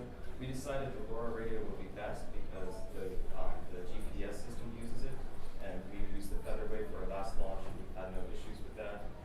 We decided that a LoRa system is both cheap, effective, and ultimately expandable. Did you test on the same rocket you were flying with this competition? Sorry? Did you do the test flight on the same rocket that you were flying with this competition? Yes. Okay. Yeah. Did you guys look into any kind of like passive cooling methods or overheating? We did, yeah. Ultimately, the problem with that was we could have added heatsink or something in there, but that still would have, over time, heated up and just gathered thermal energy until it would have just overheated again. We could have added a fan, but ultimately there's very minimal volume in the rocket, meaning that you'd just be pushing the same amount of air across, and the thermal temperature would still build up over time. We also considered using a potential reset it, and you'd have to nuke and all that. Another issue that we had was a lot of packet loss and random corruption in the first header bytes, which is a more in-depth background detail about our system. Did you consider maybe just routing and kind of to the host com instead of having another device there? We did, but ultimately we thought that, or we knew that this would affect the recovery system and could lead to tangled lines in the recovery system. said a lot of your issues with the code were from Circuit Python. Did you consider using C instead? We did, but by the time we considered using C, we had already fully developed the code for the avionics spec. And while we could just jump on over, we were already like, the rest of my sub-team had already learned Circuit Python. They were more comfortable with Python itself. Most of the issues with Circuit Python didn't really lie in the coding aspect. They mainly all lie within the program or within the bootloader aspect and trying to use the actual devices. If that makes sense. What was the name of the language you eventually used? Circuit Python. Circuit Python. Okay. Do you ever consider using like Open GoPro or the GoPro app or any other GoPro tools they already have? That's all. Thank you very much.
See you, Garnet. Thanks for coming. Yeah, man. Good work.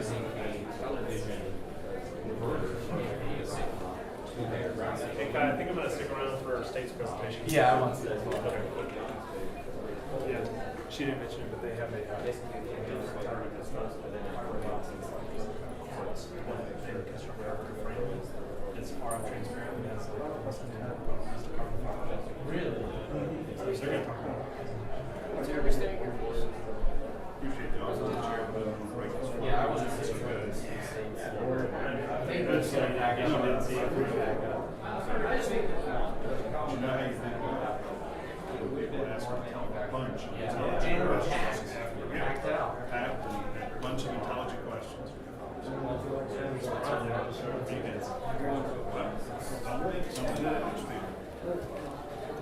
Well, how do you do? Good. Sure. Thanks.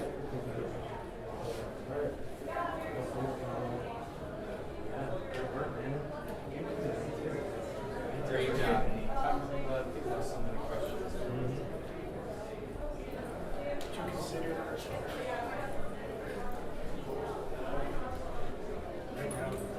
Have you considered coffee beans? Or provolone? 5G. Where are you?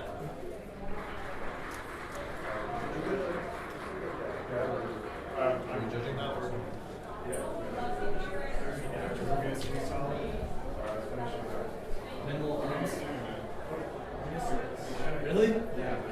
Really? 30% of your words. Oh my gosh, I can't. I don't even hear myself say them.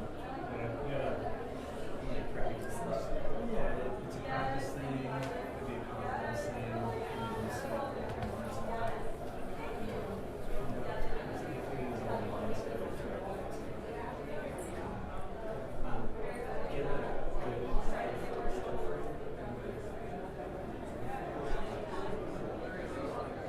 Okay. I'll have to. I can't do that until we get back. Okay. And we're gonna be packing when we get back, so maybe like tomorrow. Before I can do it. Yeah, or if I can get Jaden. Yeah, maybe talk to Jaden about it. What's your guy?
So I don't even know if it worked for us. I bought this camera like a week ago, so I'm still trying to like figure it out.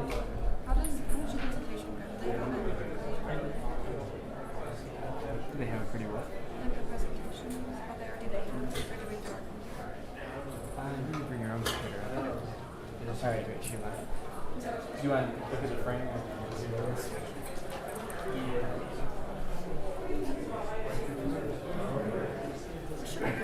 Okay.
Good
afternoon. We're Team 61, the Space Cowboys from Mississippi State University.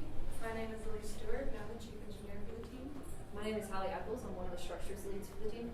My name is Brady Flanagan. I'm the other structures lead for the team. And our topic of discussion today is our composite material testing and composite material characterization for design optimization. So a little bit of history on the Space Cowboys and our use of composites. We use donated pre-impregnated composite materials. Pre-impregnating meaning that dry fibers of carbon fiber and astral cords are infused with resin to form the materials that we use for our airframes. We use plain weave carbon fiber and synthetic solvay astral cords, which is similar to fiberglass in that it has similar properties, except for glass it uses silica quartz as the fibers. These materials are also expired at the time that they are donated. Our carbon fiber may expire, and our astral cords are around 4 years expired. That is, the resin inside the materials expired, not necessarily the fibers themselves.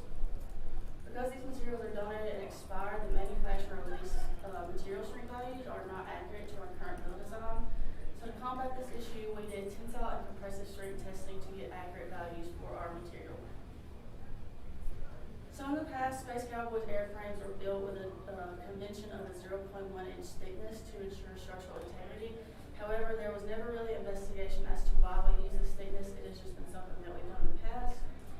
But as a result, it made heavy and overbuilt airframes, which decreased our rocket's performance and also increased our financial and material waste. So to safely decrease flight counts and airframe thickness, as well as decrease our material and financial waste, we did material testing to characterize the material strength and get accurate values. So we manufactured a series of test specimen panels, being cylindrical and flat test specimens. We did a ply convention of 3 plies, 5 plies, and 7 plies for both the cylindrical and the flat test specimens.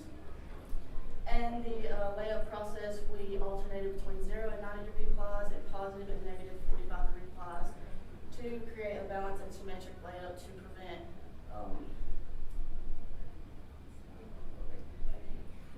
warping in the torsional and axial direction.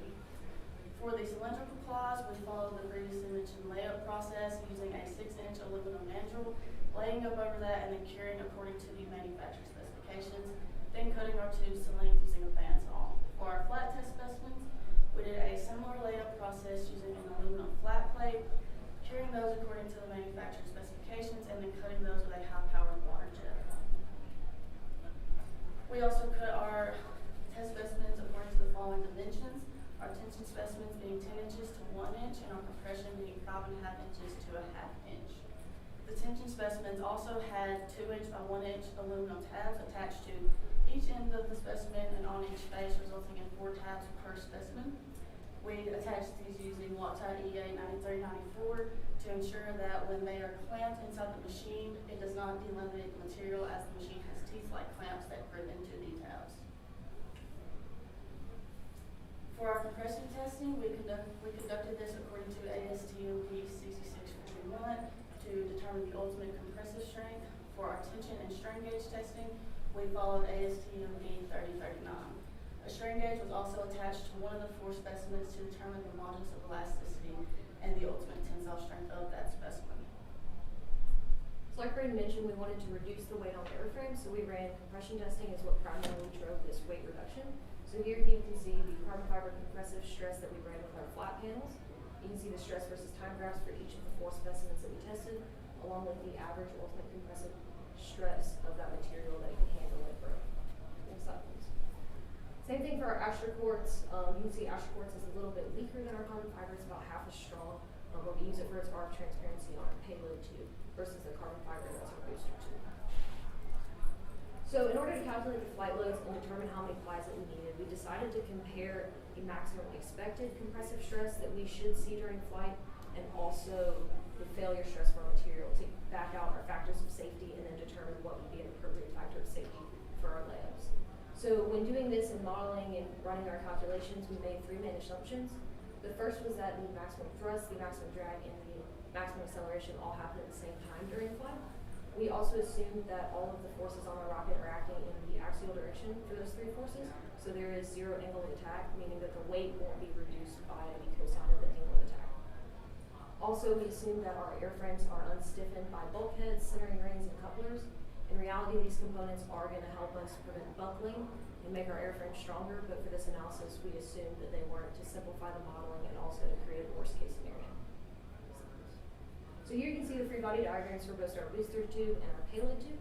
The booster tube is made out of carbon fiber, and the payload tube is made out of that Astra quartz material. So like I said, the 3 main axial forces are our drag, thrust, and our weight of the rocket components. So the main difference between our booster tube and our payload tube in terms of loading was that weight. So the booster tube supports the entire weight of the rocket in flight. So the weight of that was calculated by doing the entire weight of the rocket multiplied by the maximum acceleration, so about 23 Gs. And then the payload was done with the payload tube itself, the payload, and then the nose cone that's above it, and then multiplied again by that 23 Gs. We also took into account the bending moment created by the fins to return it to stable flight, calculated using rocket pi. And then we used a flexure formula to add these axial forces together and then include the bending moment to create the maximum compressive force that we should see during flight. So here you can see geometric properties in the axial loads for our booster tube. So here we have the wall thicknesses and outer diameters that we use in our calculations, as well as these axial forces. So the thrust of our engine is going to stay the same, and the weight we assumed about 72 pounds, which is close to the actual weight of our rocket, multiplied by that 23 Gs. And then the drag changes slightly based on the outer diameter getting bigger. And here we have our comparison between the maximum compressive stress and our failure stress to back out our factors of safety. So we wanted a minimal factor of safety of 2 for our airframe, so we determined that the 5-ply stack up was going to be our best option. We also ran, like Braden said, we ran cylindrical test specimens to validate that it could handle the compressive load. And the 3-ply of carbon fiber was not able to handle that 4,000 pounds. It handled about 2,700 pounds. So that automatically disqualified it from use on a rocket. And then with the factors of safety, the 5-ply was chosen. So similar thing for our payload tube, that Astra quartz. Astra quartz is a little bit thicker. So the stress is more spread out within it, and then thicker outer diameters. But the maximum thrust stays the same, the drag changes slightly, and then the weight is reduced because it's only the top components of the rocket. Slide, please. So same thing here, comparing the maximum stress with our failure stress. We backed out our factors of safety and decided on the 5-ply for this. For the 2 specimens, all of the Astra quartz passed that axial compression test, so there wasn't any issues with that. So in order to reduce, along with reducing airframe of our weight, the weight of our airframe, which we did do by 63% compared to what we've done in the past, we wanted to fully characterize the material and also apply it to other areas of our rocket. So we ran tension and strain gauge specimens. So here you can see the tension results for our carbon fibers based on the ply stack that we use, along with the ultimate tensile stress. So you can see that the tensile stress is higher in composites because it's stronger in tension rather than compression. And again, for the ash quartz is again about half as strong as our carbon, and we had some other results. So as Brayden mentioned, we did use a strain gauge for our material testing. We did this so we could derive the ultimate tensile strength of the material as well as the ends modules of the system. So here on the left, you can see our stress versus strain graph for the carbon fiber. We did this with all three specimens, noting again that we are using a 5 pass type. We did derive the ends modules of 6.67 MSI. We did the same analysis with the astroquartz, again with the graph on the left and then all three specimens on this chart here. Again, noting that we did use the 5 for the astroquartz as well, where we derived our modules to be 1.95 MSI for these materials. So in addition to characterizing the material properties to optimize our rocket's weight and performance, we also were able to find ways in our design process and simulation process to integrate these material properties, one of which was our fin flutter analysis. So in the past, we mainly used the nominal or recommended material properties from the simulation softwares for our fin sims in the past. But now that we did this material testing and that we derived the tensile modules elasticity as well as the ultimate tensile stress of the carbon fiber, we were able to put these into the software. And doing so, we got it was determined that the fin thickness should be 0.28 inches to make sure that we're well within the safety margins with regards to the fin flutter velocity. So in addition to apply what we learned within our team, we also seek to look what we can learn within the industry. So important things to note is that we noticed that there's a lot of waste when it comes to these expired premium materials in regards to material waste and financial waste. So essentially by characterizing the strength degradation of these expired materials, composite waste. And I haven't lost a single opportunity. I haven't lost a So we took this. We did the average. So that might skew your safety factor, though, right? If you use the one that would have failed sooner, than the safety factor might be significantly less. Potentially. You might want to run your numbers again, actually. You might want to. Because if you just got unlucky and got the wrong batch.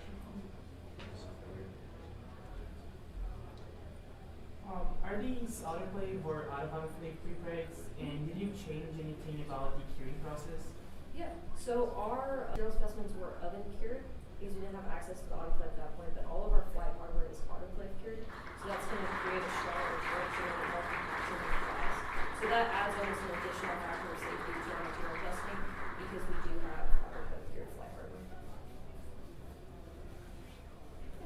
Where did you receive the materials from? How'd you go about getting that and all that kind of stuff? They were donated from different companies and different research institutions through our university. How did you decide on the stack of So some of that was historical, but we wanted to have our zeros and 45s, so the zeros and 90s give us more strength along the length of the material than around the hoop stress, and then the 45s help with the torsional and shear loads. So we wanted to kind of keep it balanced and have a little bit of both. So we'd like to do some more material testing, changing fly stack ups as we have more time to do it. Would any of that influence the results of this test? It could potentially some. The main factors are how many zeros we have because we are pulling in the zero degree direction for these tests. So the 45s help minimally, but we wanted to test the way we were going to fly during compression, just in the event of that extra resin or a little bit extra fiber in that 45 degree direction helped us a little bit. What about for buckling? How else buckling? How would it affect the buckling mode that you saw? How is that for sure? We'll have to get back to that. Yeah, sure. Another question. You guys kept talking about financial waste. So can you explain that? Or I guess I don't know what that is because you guys got it for free, right?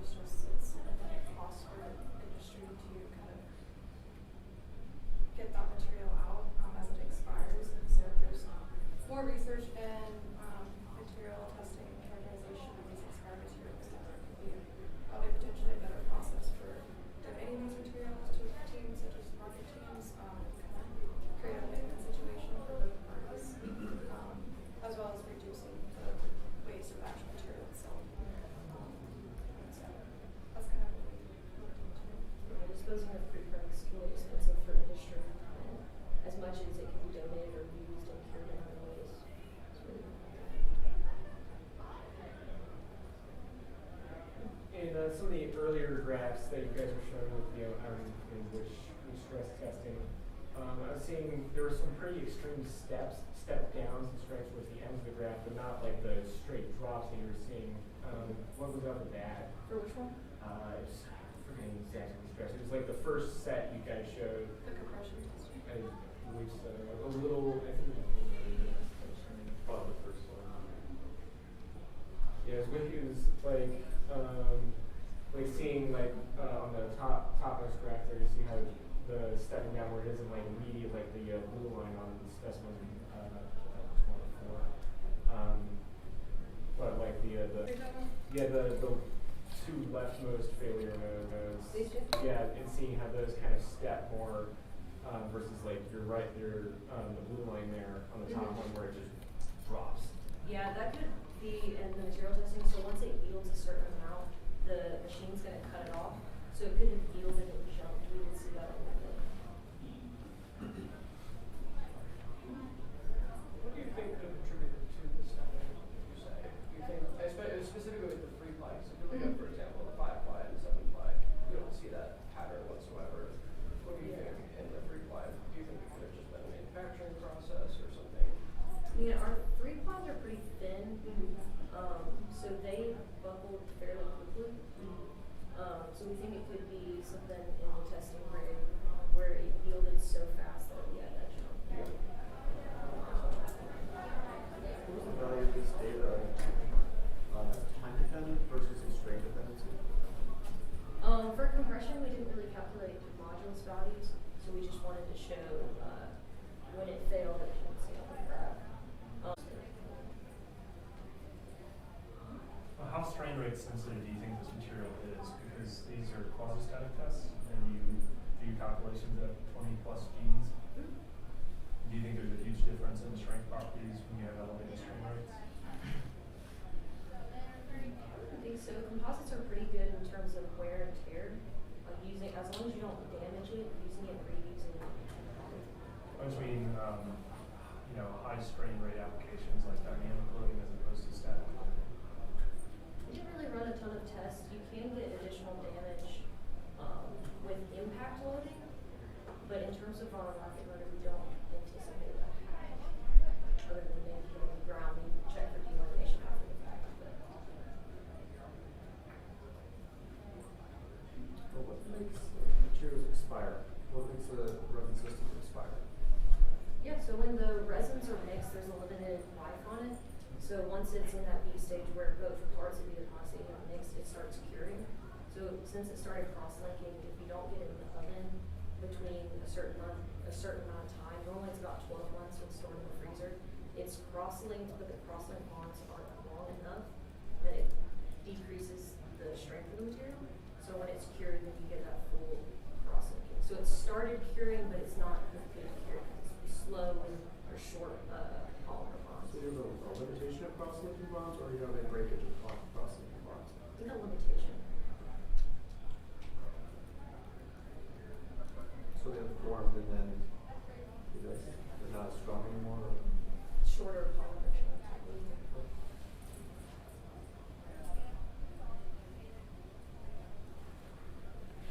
Do you know the polymer resin system, or is that? We use, so it's 8552 epoxy resin for carbon fiber, and then it's a cyanide resin for action points. What kind of improvements do you see from your baseline of 21-inch thick wall thickness to whatever you selected, whether it be weight or strength or factor of safety? What kind of performance improvements do you get? Well, It was definitely weight. So this is the first time we're doing 6-inch to 30,000 feet with the composite. So we wanted to do a CubeSat form factor. So that was a huge design requirement. So that kind of drove the decision to do material testing. So we wanted to find ways to reduce weight of the airframe because we were following 0.1-inch airframe thickness that the team has previously used with really no data to back that up. So we challenged ourselves with the material testing to figure out if we could reduce the weight of the airframe. And in doing so, we're able to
pirate this or?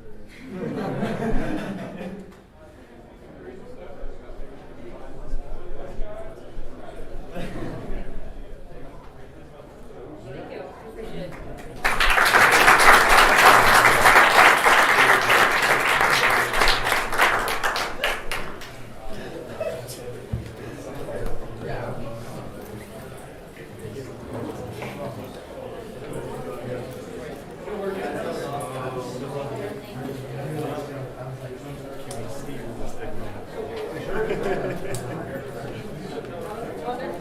That was awesome. I was saying it earlier, but like sitting there, I would seriously like to look into it more. Yeah, absolutely. I'm The screen these days, but I think it's.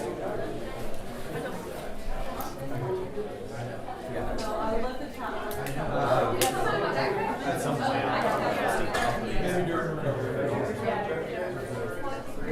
we're right next to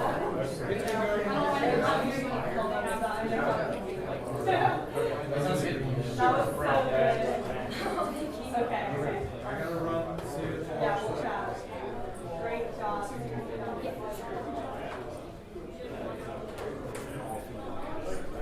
Yeah.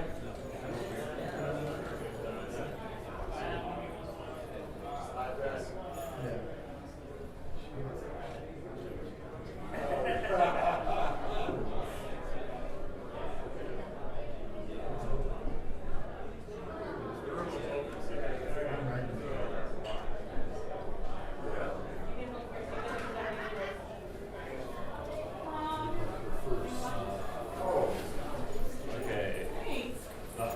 Thanks for watching us. Of course.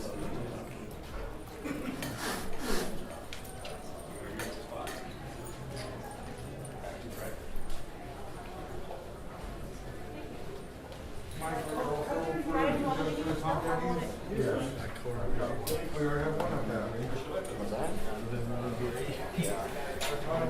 Oh, it could be from. 20 minutes for that, 5 minutes of full time in here, 45 minutes, period. Someone will come in and grade them for 5 minutes. Finish it on 17. Thank you. After 20 minutes, we'll open the door and do this. What happens if we finish? Just go to questions. Go to questions. No more questions, just go.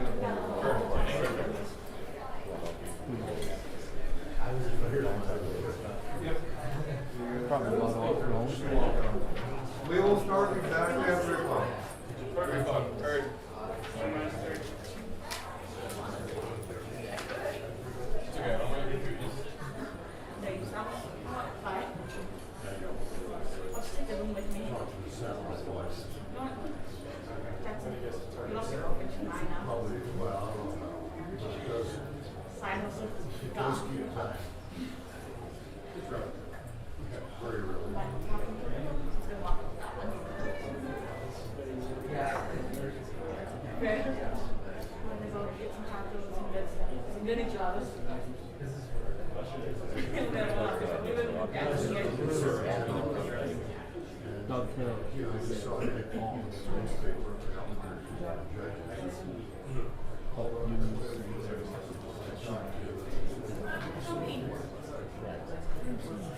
It says you're hired. What are your qualifications? Yeah. Good story there. Yeah. Well, we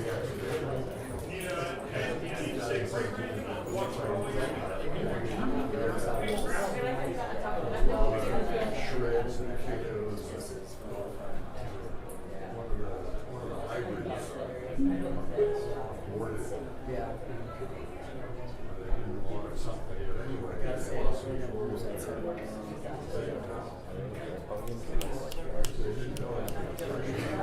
This is the one that we haven't.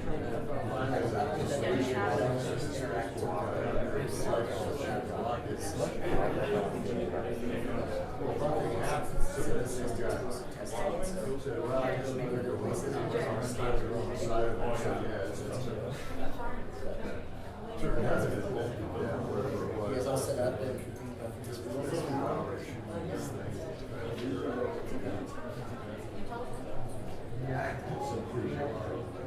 guys finally Much read. Alright, well, hello everyone. My name is Jackson Fry, and I'm one of the special projects lead of the Atomic Aggies. I'd like to start this presentation by thanking all of you for allowing us to host this competition and coming to Las Cruces.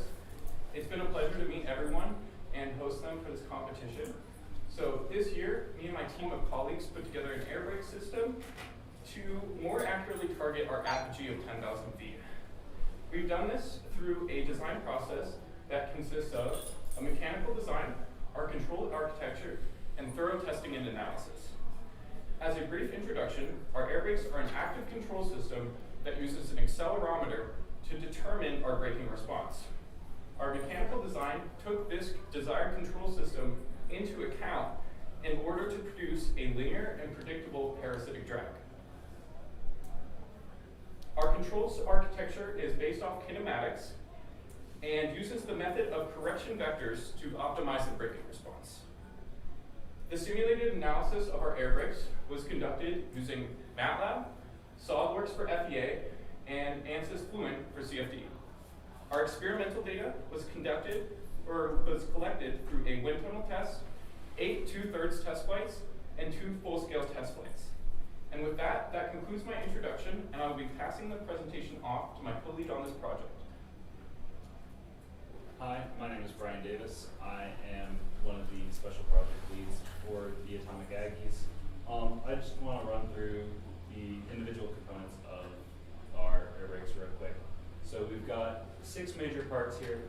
We've got a lower coupler, an upper coupler, 3 fins, 3 links, a servo adapter, and a servo mount. Here you can see one of our full-scale assembled versions. This will be the version we are flying in the competition, hopefully tomorrow. The next slide here, we can see the up-close detailed view of how our brakes work here. Each one of our fins has a set of dovetails on the lower coupler, which will slide in and out, assisting with support in the deployed state. The linkages connect each of the fins to the servo horn, and then it is driven through the servo horn to the servo, which is mounted up above in our electronics bay. So these are our wind tunnel results. To obtain our coefficient of drag, we took our air brakes to a wind tunnel on campus. A special thank you to Dr. Shu, our faculty advisor, for allowing us to use his equipment. We measured the drag force produced by the rocket at 4 different stages. 1 with the air brakes completely retracted, 1 at 1/3 deployment, 2/3 deployment, and full deployment. So we also conducted 2 different experiments in the wind tunnel. We used 1 with laminar flow and 1 with turbulent flow. Unfortunately, we got inconsistent results from our turbulent flow, so this is using only our laminar flow data. With this experiment, we concluded that our coefficient of drag and our third objective was to monitor our acceleration to see important flight events and like during motor burn or on the rail. So we can determine the best braking response by deducing an accelerative correction vector, which is called a require. And as you can see, we require our current velocity, our target altitude, and our current altitude to calculate this. And this can be known as the response or air function of our brakes. We compare this number at every point in time to the current accelerometer data and determine whether we need more brakes or we need less brakes. Everything's always negative in this coasting phase because the gravitational acceleration is downward, drag force is downward, and our brakes act downward. So we don't have to do any more complicated sign manipulation. The data isn't tenable right away. We have to move it into a tenable form. So the first thing we do is during a startup interval when we close the circuit on the system, we collect bias values and average them out so that we can account for temperature-based drift or any other anomalies in the accelerometer. Just like hitting the tare button on your food scale.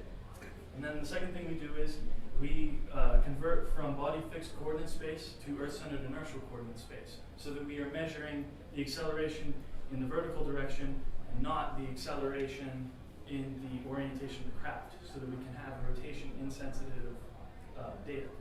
Then the next thing we do is we collect the average biases and subtract them from the acceleration readings, apply a Kalman filter to get rid of some of that noise that tends to be in sensor readings, and apply fourth order Runge-Kutta determination to get our velocity and our altitude.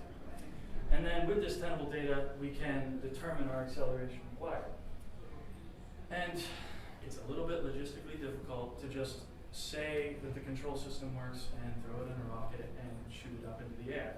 We needed a way of proving without a bunch of test flights that it was valid in the first place and that our flight data wasn't subject to confounding, like just waving our hands at the graph and saying, yeah, this fits.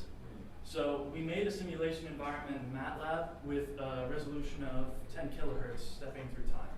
So we go from motor ignition to touchdown, and we simulate for no control, and we simulate for our control system. And we have a control error here of 0.14%, which is an overcorrection according to the simulator by a small amount. And this graph right here kind of matches with all of our intuition driving around. If you see a stop sign up ahead, you don't want to brake right away because you want to get where you're going.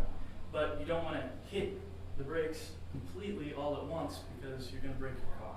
So we gradually apply brakes until we reach a gentle stop at 10,000 feet.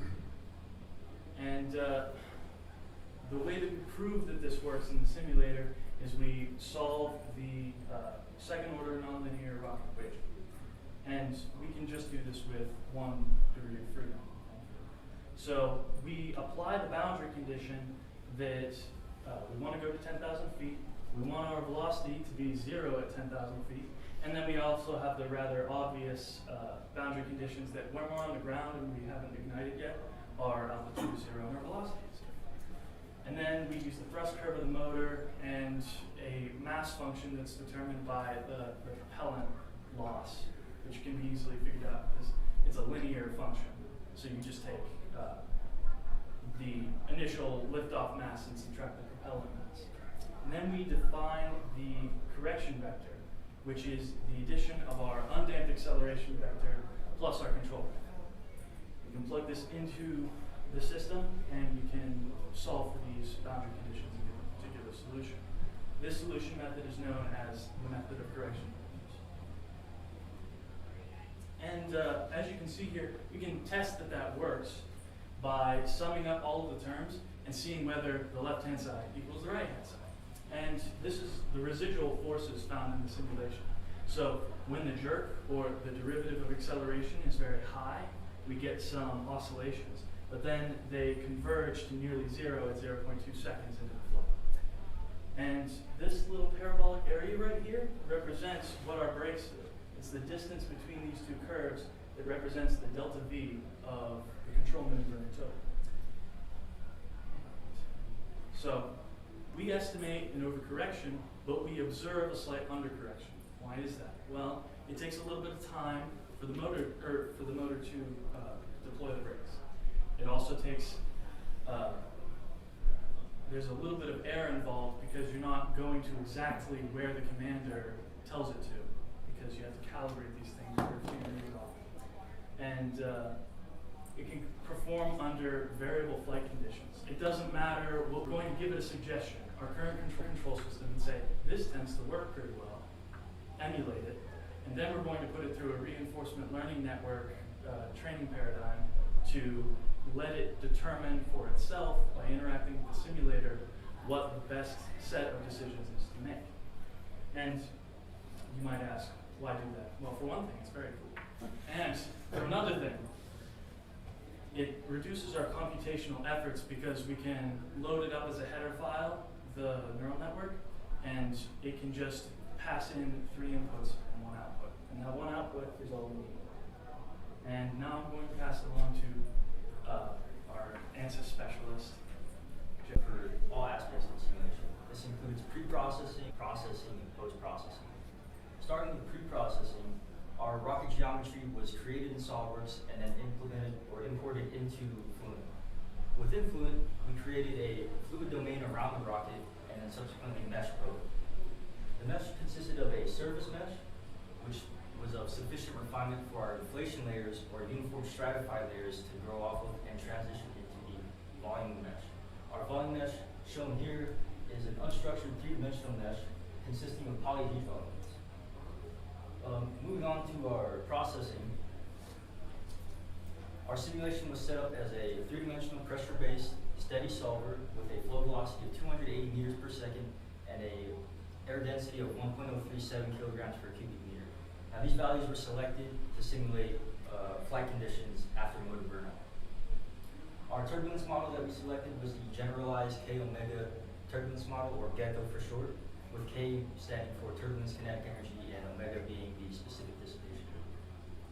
We selected GECO because it's common, or it's similar to the commonly used shear stress transfer, or SST model, and it shares similar benefits, primarily being the good performance with adverse pressure gradients flows, as well as a Y plus intensive wall treatment.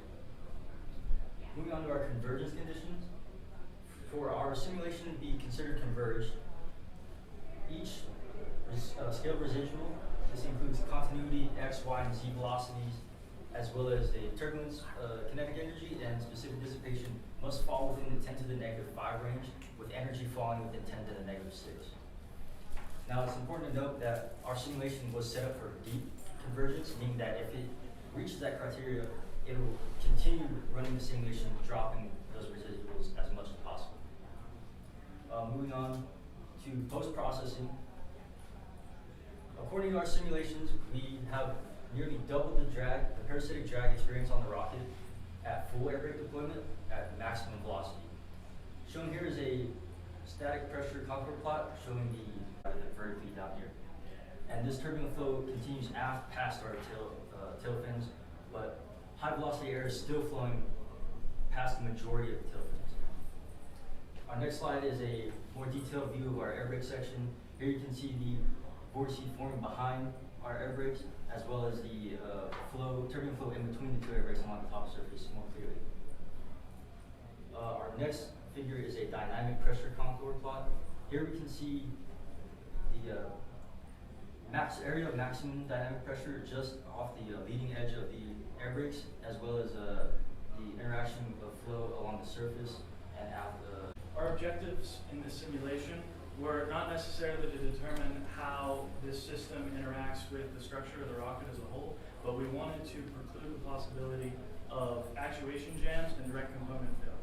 So, worst case loading condition is a dynamic pressure of 45 kilopascals on each of these fins.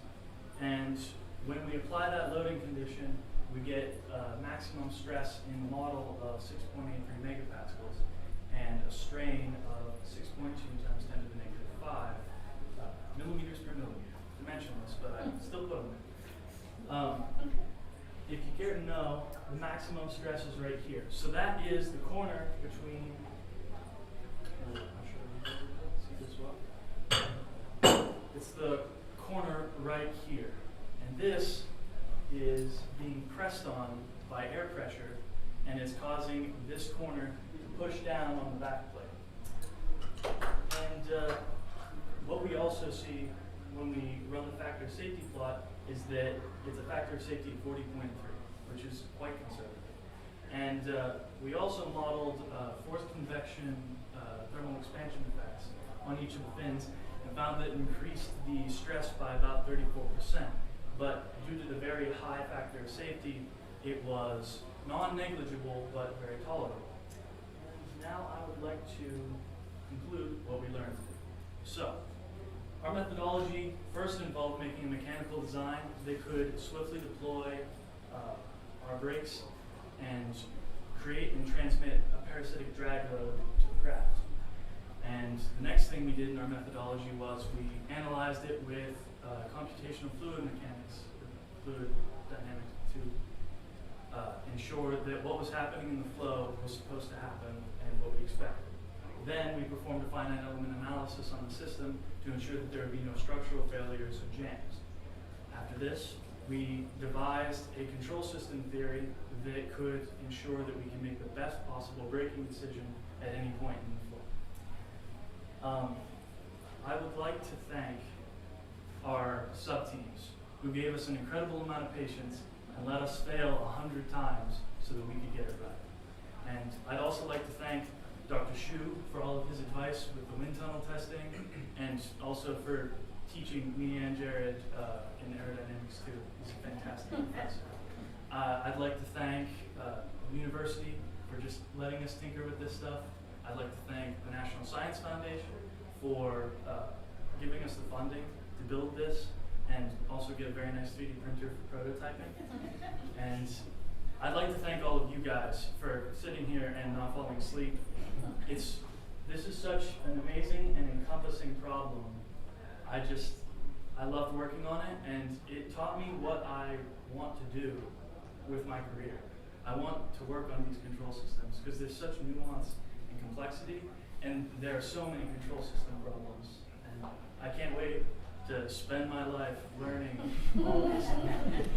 One more shout out to the local chapter of AIAA for helping us get published as well. We went to the Region 4 Student Conference at Oklahoma State University, and we got this research paper published as well as placed third. And these are our references, and thank you guys for coming to our presentation.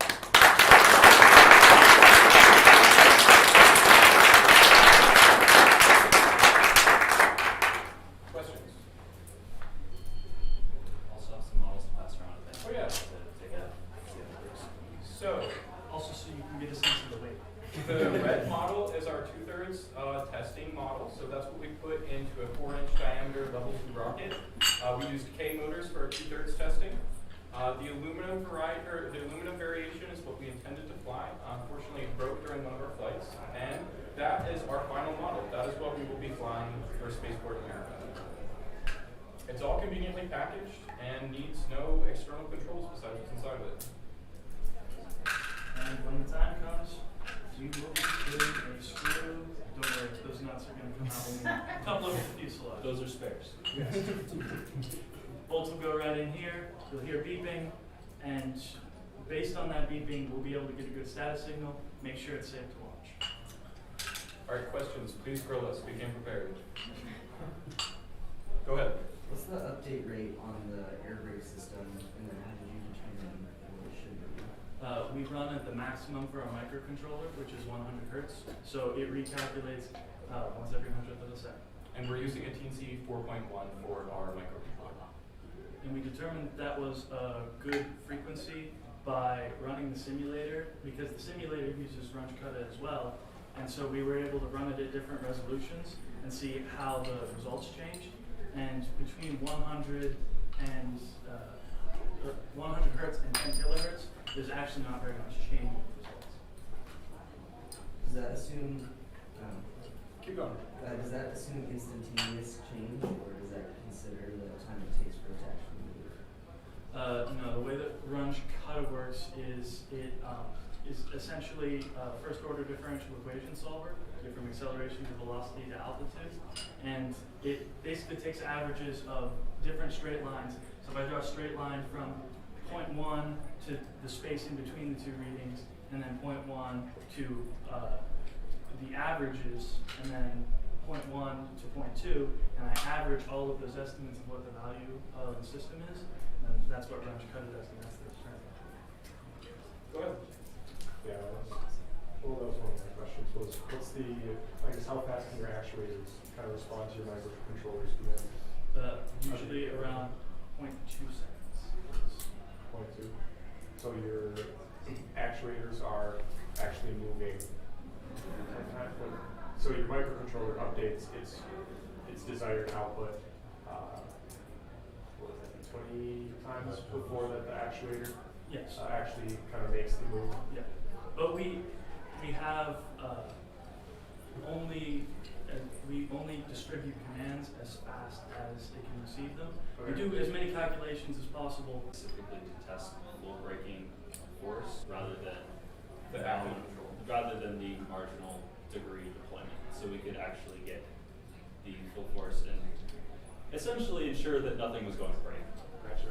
So does that match what your CFD is showing you? Were you getting a similar drag increase with the full deployment of those that you were also expecting from the CFD?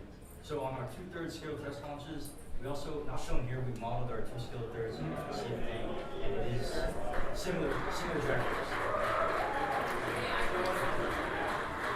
All right, thank you. Thank you, guys. Thank you.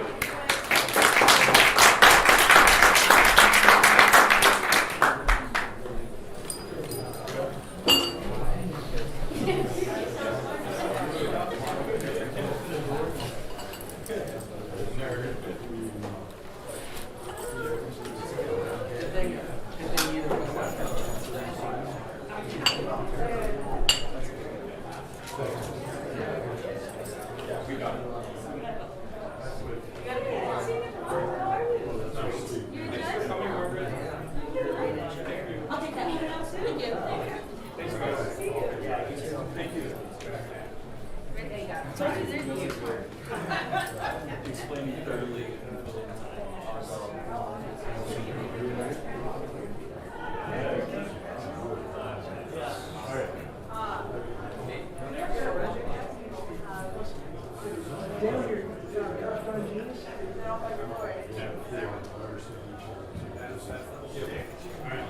I got you. Do you want us to sit right in the front, please? Oh yeah. Or row back? Sit wherever you guys please. Sorry, I'm trying to flee the scene. Smart man.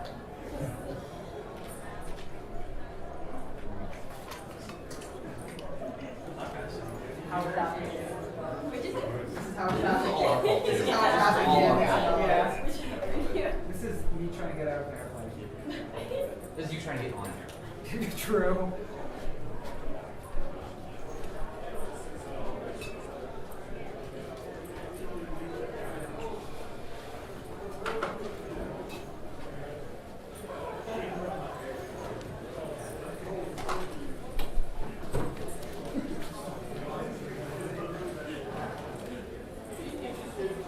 We should take my entire room.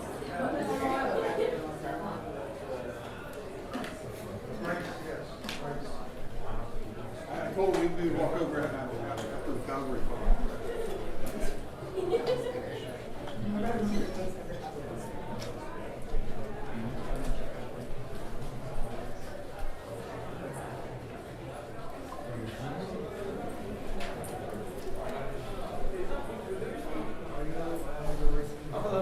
Yes.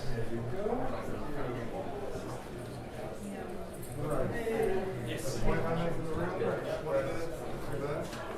Want to give you the price? Alright, you want to second?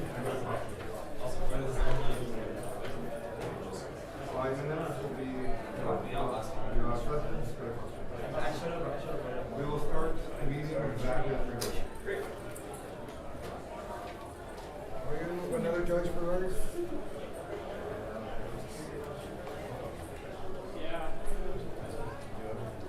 Yeah, I do that.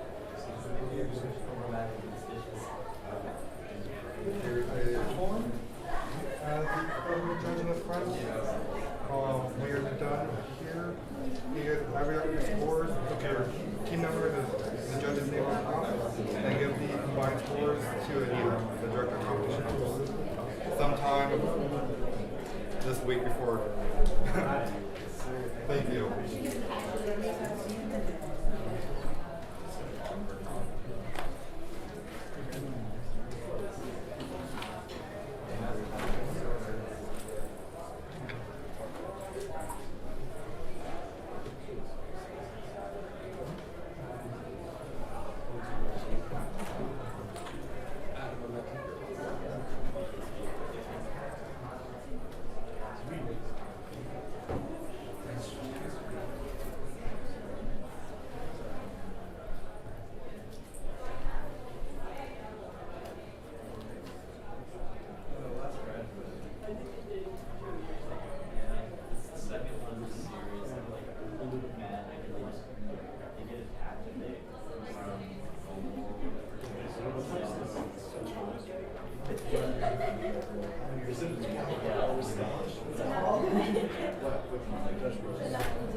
Somebody give me some rock.